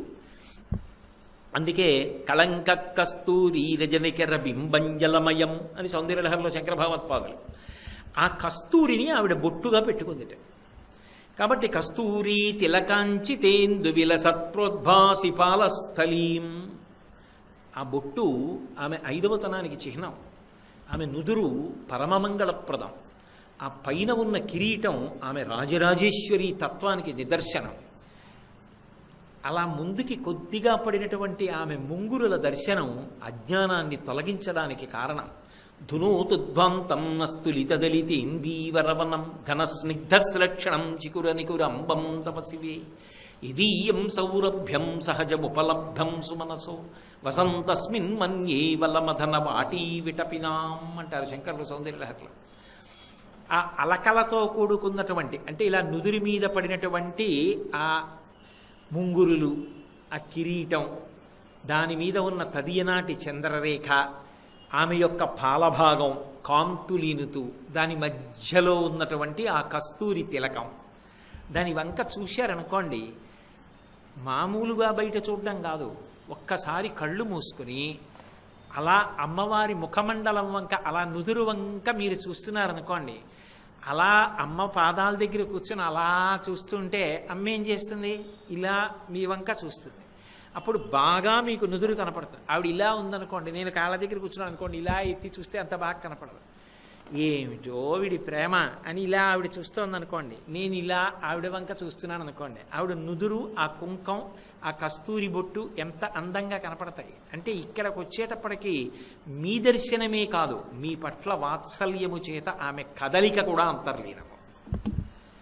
ఏకన్యంచనతిక్షమం మమ పరంచ ఆకుంచ పాదాంబుజం మధ్యే విష్టర పుండరీకమభయం విన్యస్య హస్తాంబుజం త్వాం పశ్యేమ నిషేదుషీం ప్రతికలంకారుణ్య కూలంకష స్ఫారాపాంగతరంగమంబ మధురం ముగ్ధం ముఖం బిభ్రతీం అంటారు పరాశర భట్టర్లు. అలా కాలు మీద కాలేసి కూర్చున్నటువంటి తల్లి, అయ్యో వీడు వచ్చాడే పాదములను అర్చించడానికని ఒక కాలుని హేళగా దింపి కింద పెట్టి 2 పాదములను దర్శనానికి అనుగ్రహించినప్పుడు ఉండే అదృష్టం ఎలా ఉంటుందో, ఇలా కూర్చున్న తల్లి పాదముల దగ్గర కూర్చుని ఆ నొసటి వంక, బొట్టు వంక ఎంతో సంతోషంగా, అబ్బా ఎంత అందంగా ఉందో, బాలసూర్య బింబంలా ఉంది, ఎర్రగా గుండ్రంగా కాంతులతో ఉన్న నుదురు, మా అమ్మ అన్న ఆనందంతో ఇలా శ్యామశాస్త్రి గారు కీర్తనలో పట్టుకున్నట్టు పాదాలు పట్టేసుకుంటే ఇలా చూసిందనుకోండి, ఏరా అని ఆవిడ్ని ఇలా చూడడంలో ఉన్న ఆనందం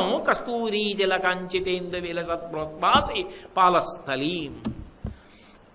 ఇప్పుడు ఆమె ఇలా అంది అనుకోండి, నుదురొక్కటేనా, ఉత్తర క్షణం ఆకర్షించేది ఏమిటంటే కర్పూర వీటికామోద సమాకర్ష దిగంతరా. ఆవిడ చర్వణం చేసేటటువంటి తాంబూలపు సువాసనలు ఉంటాయే, అవి దశ దిశల ఆవరించి ఉంటాయి. ఇక్కడ బొట్టు ఎంత ఎర్రగా ఉంటుందో ఆవిడ నోరు అంత ఎర్రగా ఉంటుంది, ఎందుకంటే తాంబూల చర్వణం చేస్తుంది.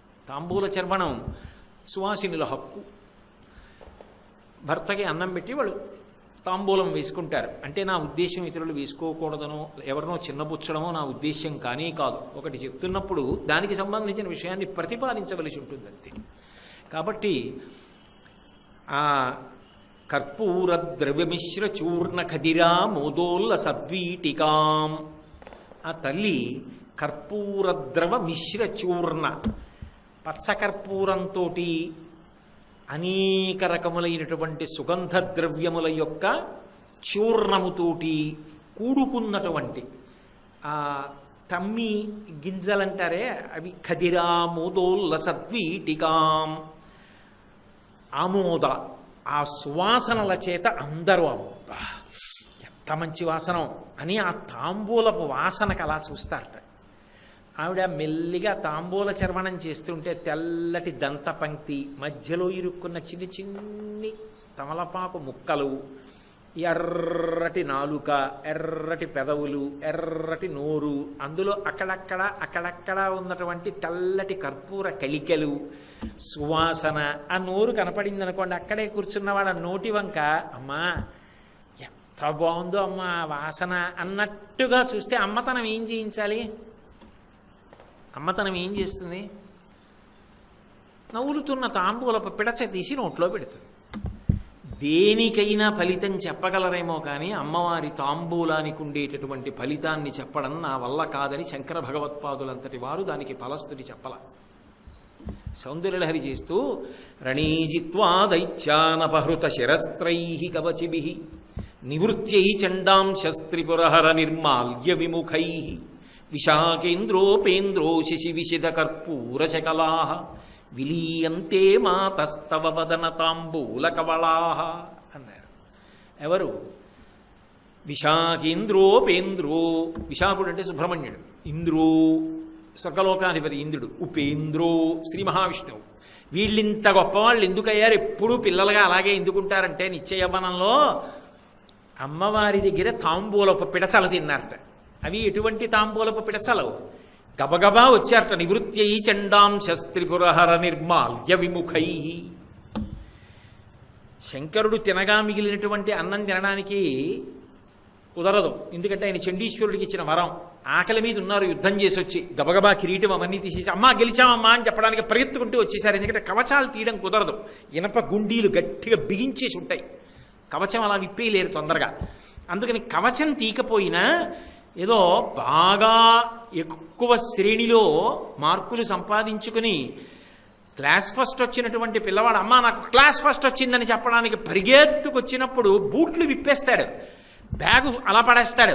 కానీ సాక్స్ విప్పడానికి కొంచెం కూర్చోవాలి, అమ్మకి చెప్పేయాలి తొందర. అందుకని సాక్స్తో పరిగెత్తుకొచ్చేసినట్టు కవచం మాత్రం విప్పలేదట.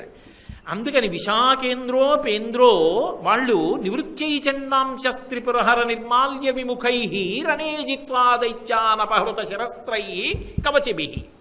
పైనున్నటువంటి కిరీటాలు తీసేశారు, ఇలా టక్కుని తీసి పెట్టేయచ్చు కాబట్టి కవచాలు మాత్రం విప్పకుండా పరిగెత్తుకుంటూ వచ్చేసారట. ఎవరి దగ్గరికి? అమ్మ దగ్గరికి. అమ్మ ఏం చేస్తోంది? శంకరుడికి భోజనం పెట్టి ఆవిడ భోజనం చేసిందని గుర్తు. ఆవిడ భోజనం చేసి ఏమిటి చేయకుండాను ఎప్పుడూ కూడా తాంబూల తెరవడం చేస్తుంటుంది. తాంబూల పూరితముఖి. ఆ తాంబూలం నవ్వులుతోంది. ఇంత అమ్మ అమ్మ మేము గెలిచామమ్మా అని చెప్పడానికి వచ్చిన వాళ్ళు చెప్పడం మర్చిపోయారు. అబ్బా ఎంత మంచి వాసన అమ్మా నీ దగ్గర అని వచ్చేసి చుట్టూ కూర్చుని ఇలా చూస్తున్నారు. అమ్మ ఇలా చూసి అక్కడేం మాటలు లేవు. ఇంకా ఆ శ్లోకం అందం, అది ఆ నాటకీయత తీసుకొచ్చారు శంకర భగవత్పాదులు. అక్కడ వరకే ఒక నాటకం ఎలా ఉంటుందో అలా తీసుకొచ్చారు. అమ్మ ఇలా చూసింది, వాళ్ళు ముగ్గురు ఇలా చూశారు. అమ్మ నవ్వులుతోంది, నేను పెట్టను అంటుందా? వాళ్ళు బ్రహ్మచారులు అయినా పెట్టాలి, ఎందుకని? అమ్మ మనసు. అందుకని ఏం చేసింది? నోట్లో తాంబూలపు పిడచ తీసి ముగ్గురికి పెట్టింది. ఇప్పుడు వాళ్ళు ఏ శక్తి పొందారు? చెప్పడం ఎవరి సాధ్యం కాదు, నీ చెప్పనన్నారు శంకర్. ఏ శక్తి పొందారు తెలియదా? శ్రీ మహావిష్ణువు ఎటువంటి శక్తి పొందారు? సుబ్రహ్మణ్యుడు ఏ శక్తి పొందాడు? మహాజ్ఞాని, దేవసైనాధిపతి. ఇంద్రుడు ఎంత భోగాన్ని అనుభవిస్తున్నాడు, స్వర్గలోకాధిపతి అయ్యాడు. ఇదంతా దేనివల్ల? ఆవిడ తాంబూలపు పిడచ వల్ల. ఆమె తాంబూల చర్వణం చేస్తున్న నోటిని దర్శనం చేయడం అంత గొప్ప. అంటే అంత ప్రేమతో నువ్వు చూడడం నీకు అలవాటైతే పెట్టకుండా ఉండలేక పెట్టడం ఆవిడ ధర్మం. అసలు ముందు చూడడం నీకు రావాలి, అది నేర్పడం జగద్గురువుల యొక్క గొప్పతనం. అందుకని కర్పూర ద్రవ మిశ్ర చూర్ణ ఖదిరామోదోల్ల సద్వీటికాం, ఆ సువాసనలతో కూడుకున్నటువంటి తాంబూల చర్వణం చేస్తున్నటువంటి నోరు కలిగినటువంటి అమ్మ. అయితే ఇక్కడ ఒక అద్భుతమైనటువంటి విశేషం ఉంది. అమ్మవారికి సంబంధించినటువంటి తాంబూలము కేవలముగా ఏదో ఆమె ఆరాధన చేసినటువంటి స్త్రీలు మాత్రమే పుచ్చుకునేటటువంటి ప్రసాదము అని పరిమితం చేయడానికి వీల్లేదు. ఆవిడ ఊహించడానికి వీలు లేనటువంటి శక్తిని అనుగ్రహించాలనుకుందనుకోండి, సర్వసాధారణంగా ఆవిడ దేని ద్వారా అనుగ్రహిస్తుంది అంటే తాంబూలం ద్వారా అనుగ్రహిస్తుంది. అందుకే మీరు ఎప్పుడైనా చూడండి, కవితాధార ఆమె ఇవ్వవలసి వచ్చిందనుకోండి, గొప్ప కవిత్వాన్ని ఇవ్వవలసి వస్తే ఆమె తన తాంబూలపు పిడచ నోట్లో పెడుతుంది. మూకశంకరులను అలా అనుగ్రహించింది. ఆ తల్లి తన యొక్క అనుగ్రహాన్ని తాంబూలం ద్వారా అనుగ్రహించిందా, ఇంకా దాని శక్తి చెప్పడం సాధ్యం కాదు. అయితే ఒక విషయాన్ని నేను చెప్పవలసి ఉంటుంది. శ్రీశైలంలో భ్రమరాంబ అమ్మవారికి సమర్పించిన తాంబూలాన్ని కూడా అలా ఇస్తారు, వేసుకోమని ఇస్తారు. దానికి ప్రత్యక్షమైనటువంటి రుజువేమిటో తెలుసా? నేనే ఒకప్పుడు నాకే శ్రీశైలంలో భ్రమరాంబ అమ్మవారి దేవస్థానంలో ఉన్నటువంటి అర్చకులు పరమ ప్రేమతో ఆ తాంబూలం ఇచ్చారు, వేసుకోండి అని. అంటే మనకి ఆ ఆర్తి ఉండాలి, ఆ ప్రేమ ఉండాలి, కానీ ఆ తల్లి అనుగ్రహిస్తుంది, ఆ తాంబూలం ఇస్తుంది. నాకే కాదు, ఆ రోజున చాలామంది వేసుకున్నారు. నాకు ఒక్కడికే ఇచ్చిందని మీరు అనుకోకండి, అదేదో గొప్ప అని నేను చెప్పట్లేదు. ఆ రోజున నాతో ఉన్న వాళ్ళు చాలామంది ఆ తాంబూలం వేసుకున్నారు. చాలామంది సువాసినులకు కూడా అక్కడ పొద్దున్నే పూజలో పెట్టిన తాంబూలం ఇస్తూ ఉంటారు అమ్మవారి. నేనే చూశాను ప్రత్యక్షంగా అలా తాంబూలం ఇవ్వడం ఆ రోజున.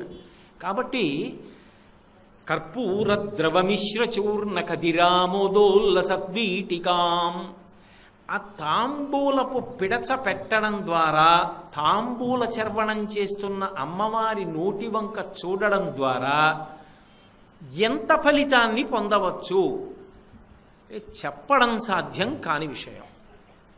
అంతకన్నా మహోత్కృష్టమైన విషయం ఉంటుంది అని చెప్పడం చాలా కష్టం. అందుకే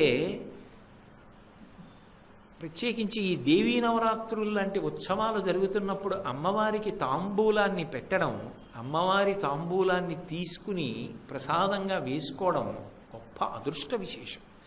అది కేవలం స్త్రీలకు మాత్రమే కాదు, పురుషులకు కూడా ఎనలేని శక్తిని కటాక్షించగలరు.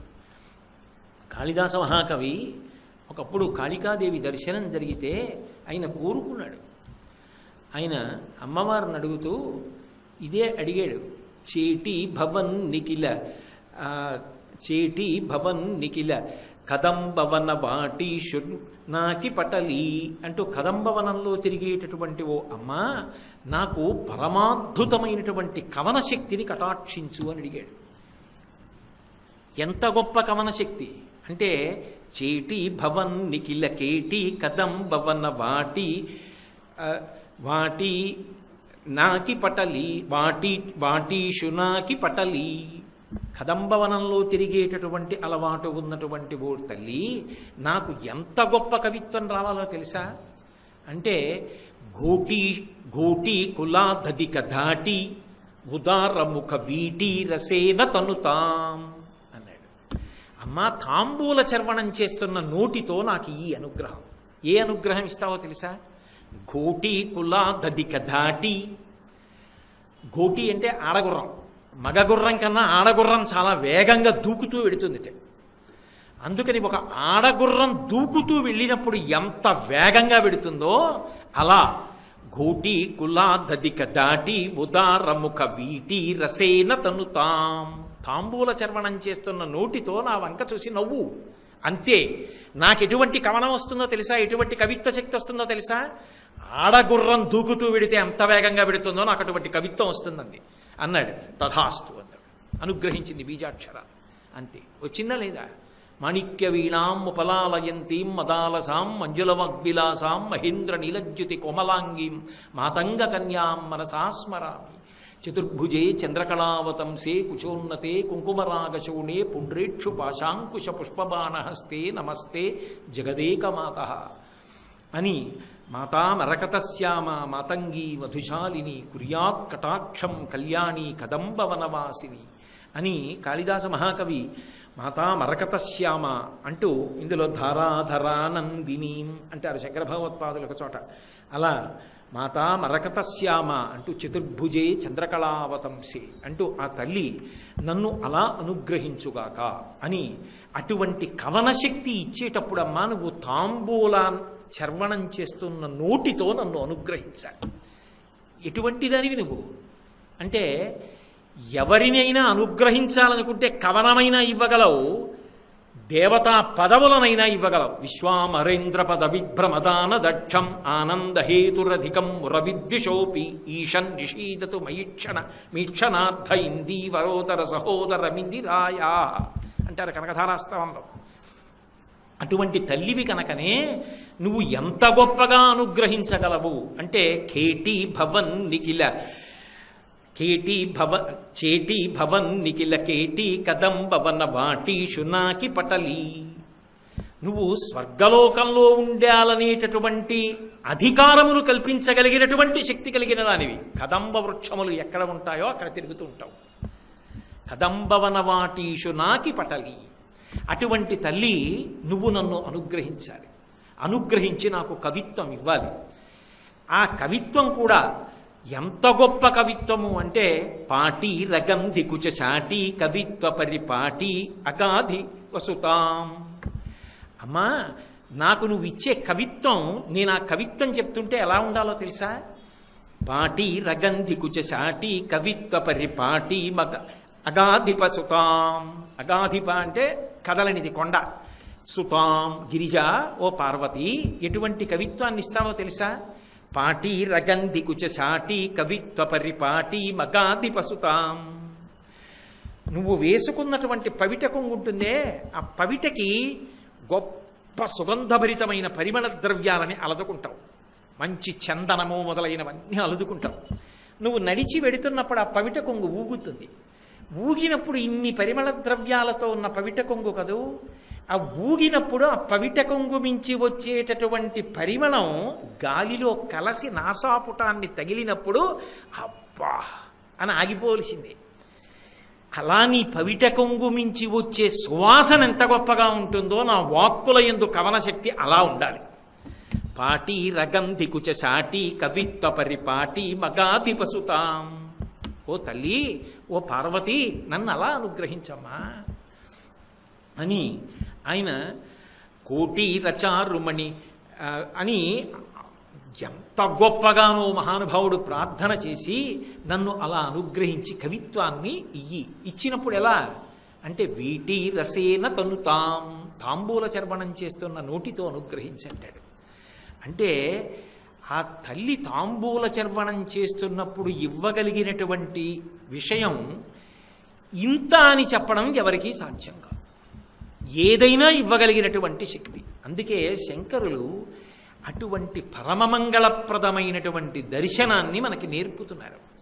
ఆ దవడలు కదులుతూ ఆ ఎర్రటి నోటిని ఆ కర్పూర ద్రవమిశ్ర చూర్ణ ఖదిరామోదోల్ల సద్వీటికాం లోలాపాంగతరంగతైరితి కృపాసారైర్నతానందిని.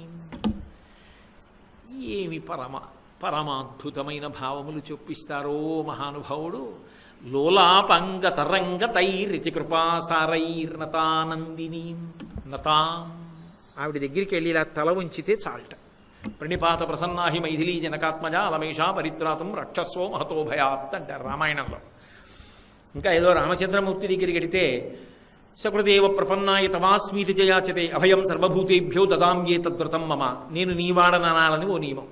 సీతమ్మ దగ్గర ప్రణిపాత ప్రసన్నాహి మైథిలీ జనకాత్మజ అలమేషా పరిత్రాతం రక్షస్వో మహతో భయాత్. ఆవిడ దగ్గరికి వెళ్ళి పడిపోతే చాలు, అనుగ్రహించేస్తుంది.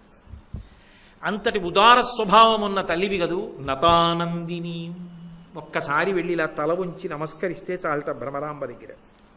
ఏం చేస్తావు అంటే లోలాపాంగతరంగతైరితి కృపాసారై. లోలాపాంగ, కదులుతున్న కన్నులతో చూస్తుంటుంది ఆవిడ.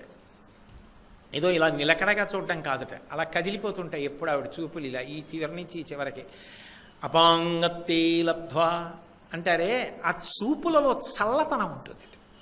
అంటే నల్లతనం ఉంది కన్నుల్లో.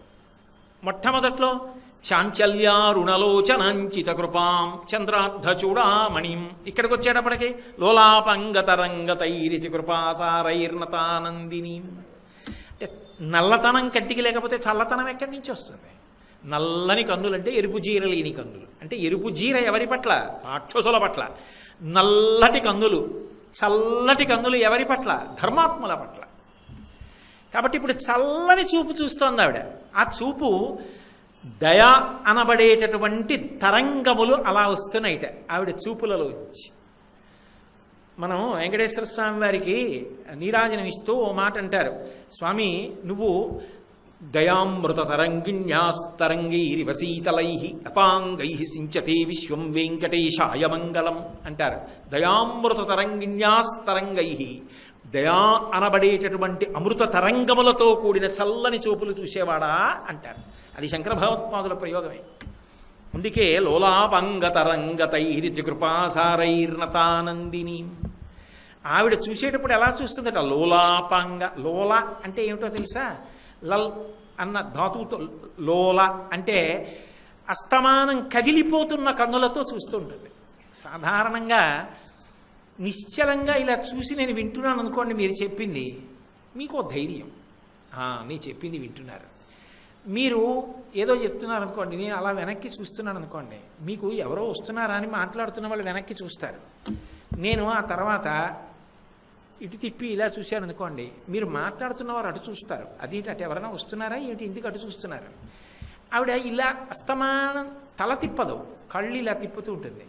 ఎక్కడ వరకు అంటే ఆకర్ణాంత విశాల నేత్రములు, ఈ చెవుల వరకు, ఇక్కడ వరకు ఇలా తిప్పుతూనే ఉంటుంది. మరి అలా కళ్ళు కదిపేస్తూ ఉంటే మనకి ధైర్యంగా ఎలా ఉంటుంది అంటే శంకరాచార్యులు వారు అన్నారు, ఆ కదులుతున్న కన్నులలోంచి దయానబడేటటువంటి అమృత తరంగములు వస్తున్నాయి. లోలాపాంగ తరంగ తైరితి కృపాసారైర్నతానందిని అనుగ్రహిస్తోంది. ఎలా అంటే ఆ కదిలిపోతున్న కన్నులలో ఇంత గొప్ప శక్తి ఎలా ఉంటుంది ఇలా చూసి కాకుండా? అంటే మూకశంకరులు మూక పంచశతిలో కటాక్ష శతకమను శతకం చేశారు. ఆ శతకంలో ఒక అద్భుతమైనటువంటి విషయాన్ని ప్రతిపాదించారు. అందులో ఆయన అన్నారు, అమ్మా నీలో పిరాగమధికం జనయన్ పురారే అన్నారు. అసలు ఇదేం విచిత్రం అమ్మా, ఎక్కడైనా నల్లగా ఉందనుకోండి ఒకటి, అందులోంచి ఎర్రటిది పుట్టే అవకాశం ఉండదు. నల్లగా ఉంటే అందులో ఇంకోటి ఎలా కనపడుతుంది? అసలు కనపడదు. అందులో నలుపులో ఎరుపు కలిసిపోతుంది, కనపడదు.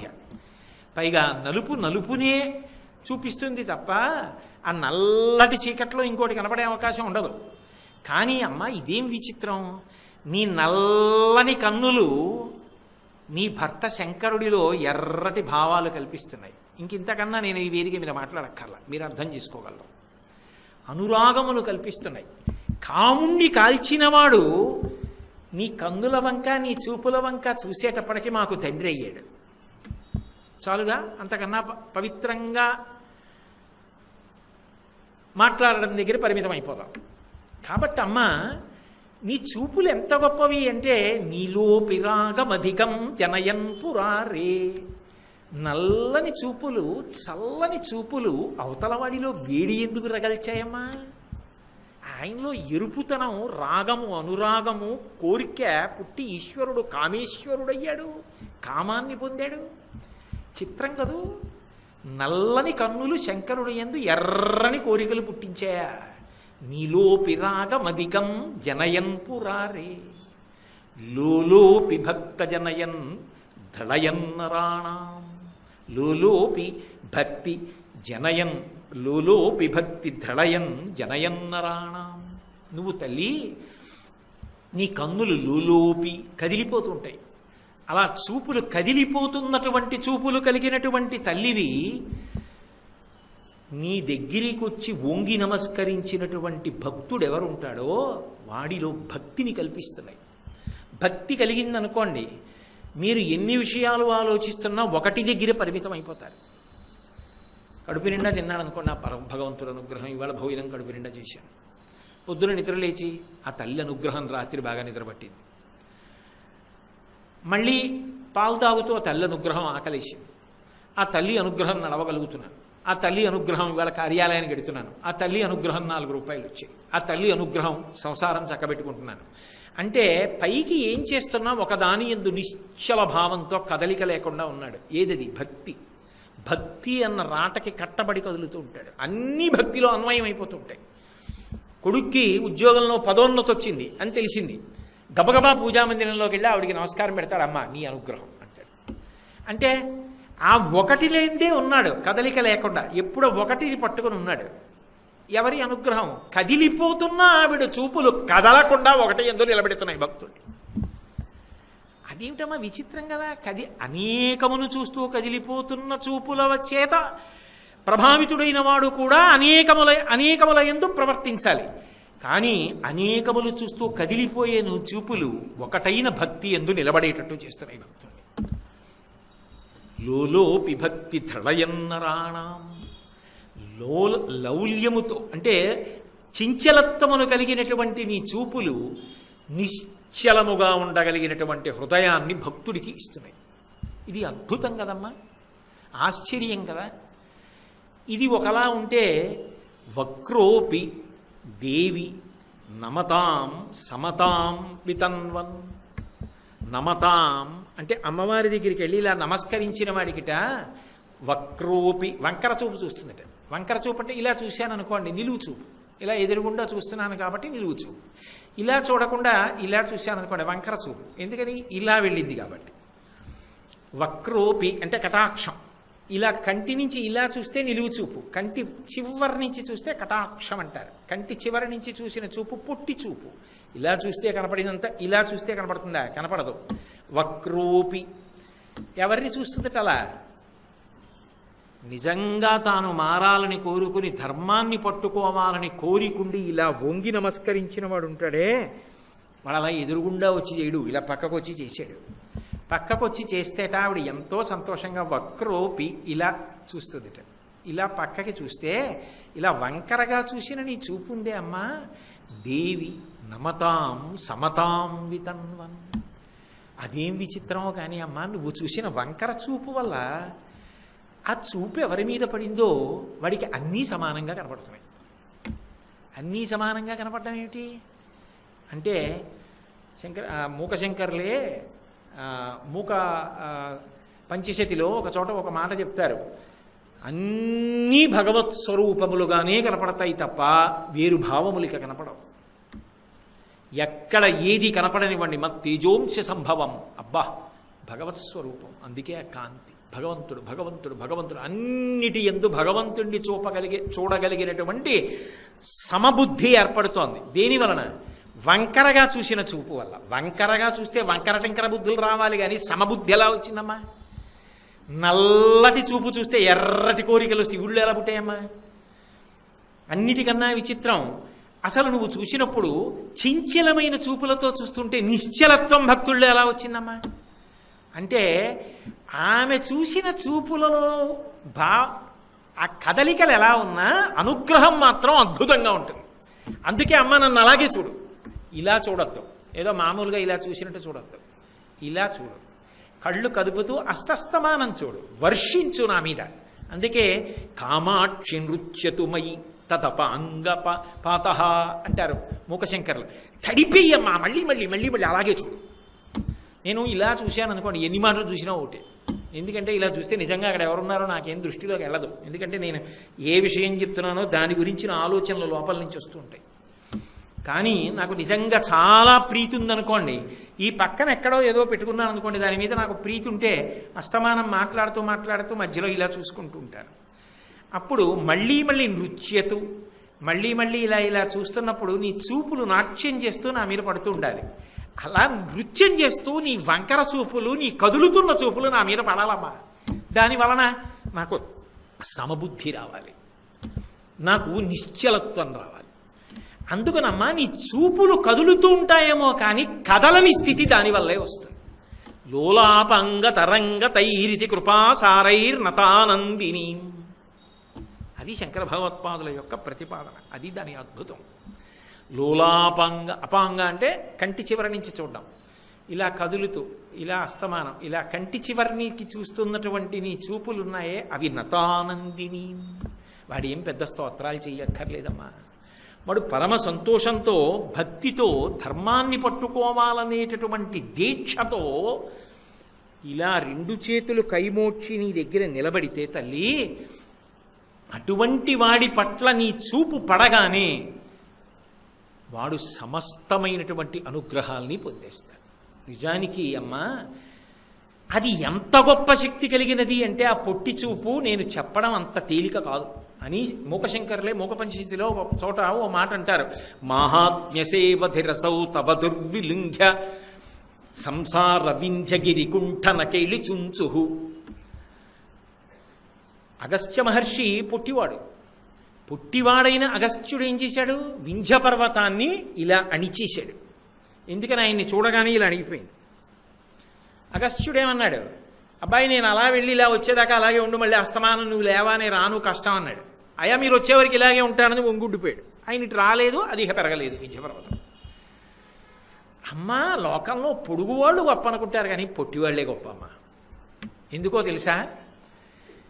ఆ పొట్టిగా ఉన్నట్టుగా ఉండే అగస్త్య మహర్షి ఉన్నాడే, ఆయన ఏం చేశాడమ్మా? మహాత్మ్యసేవధిరసౌ తవ దుర్విలంఘ్య సంసార వింధ్యగిరి కుంఠన కేళి చుంచు ధైర్యాంబుదిం పశుపతేశ్చులకీకరోతి కామాక్షి వీక్షణ విజృంభణ కుంభజన్మ. ఈ పొట్టిగా ఉన్నాడు అనుకున్నాం కానీ అగస్త్య మహర్షి ఏం చేశాడు? సముద్రం దగ్గరికి వెళ్ళి మొత్తం సముద్రాన్ని అంతటినీ పుడిచిట పట్టేశాడు. ఇలా చేత్తో తీసుకుని తాగి పారేశాడు. అంతే.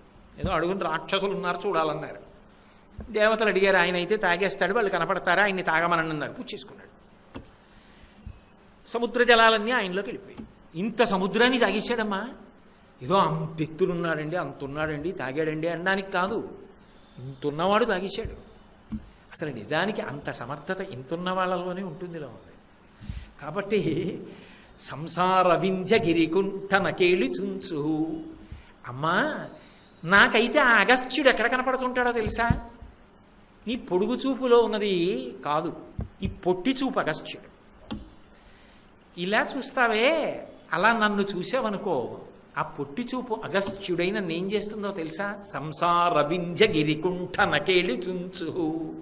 నేను ఎక్కలేనంత ఎత్తు ఇరిగిపోయిన సంసారం ఉందే, అది నా ముందు మోకరిల్లిపోయేటట్టుగా చేసేస్తుంది నీ పొట్టి చూపు అన్న అగస్త్యుడు. అంతేనా?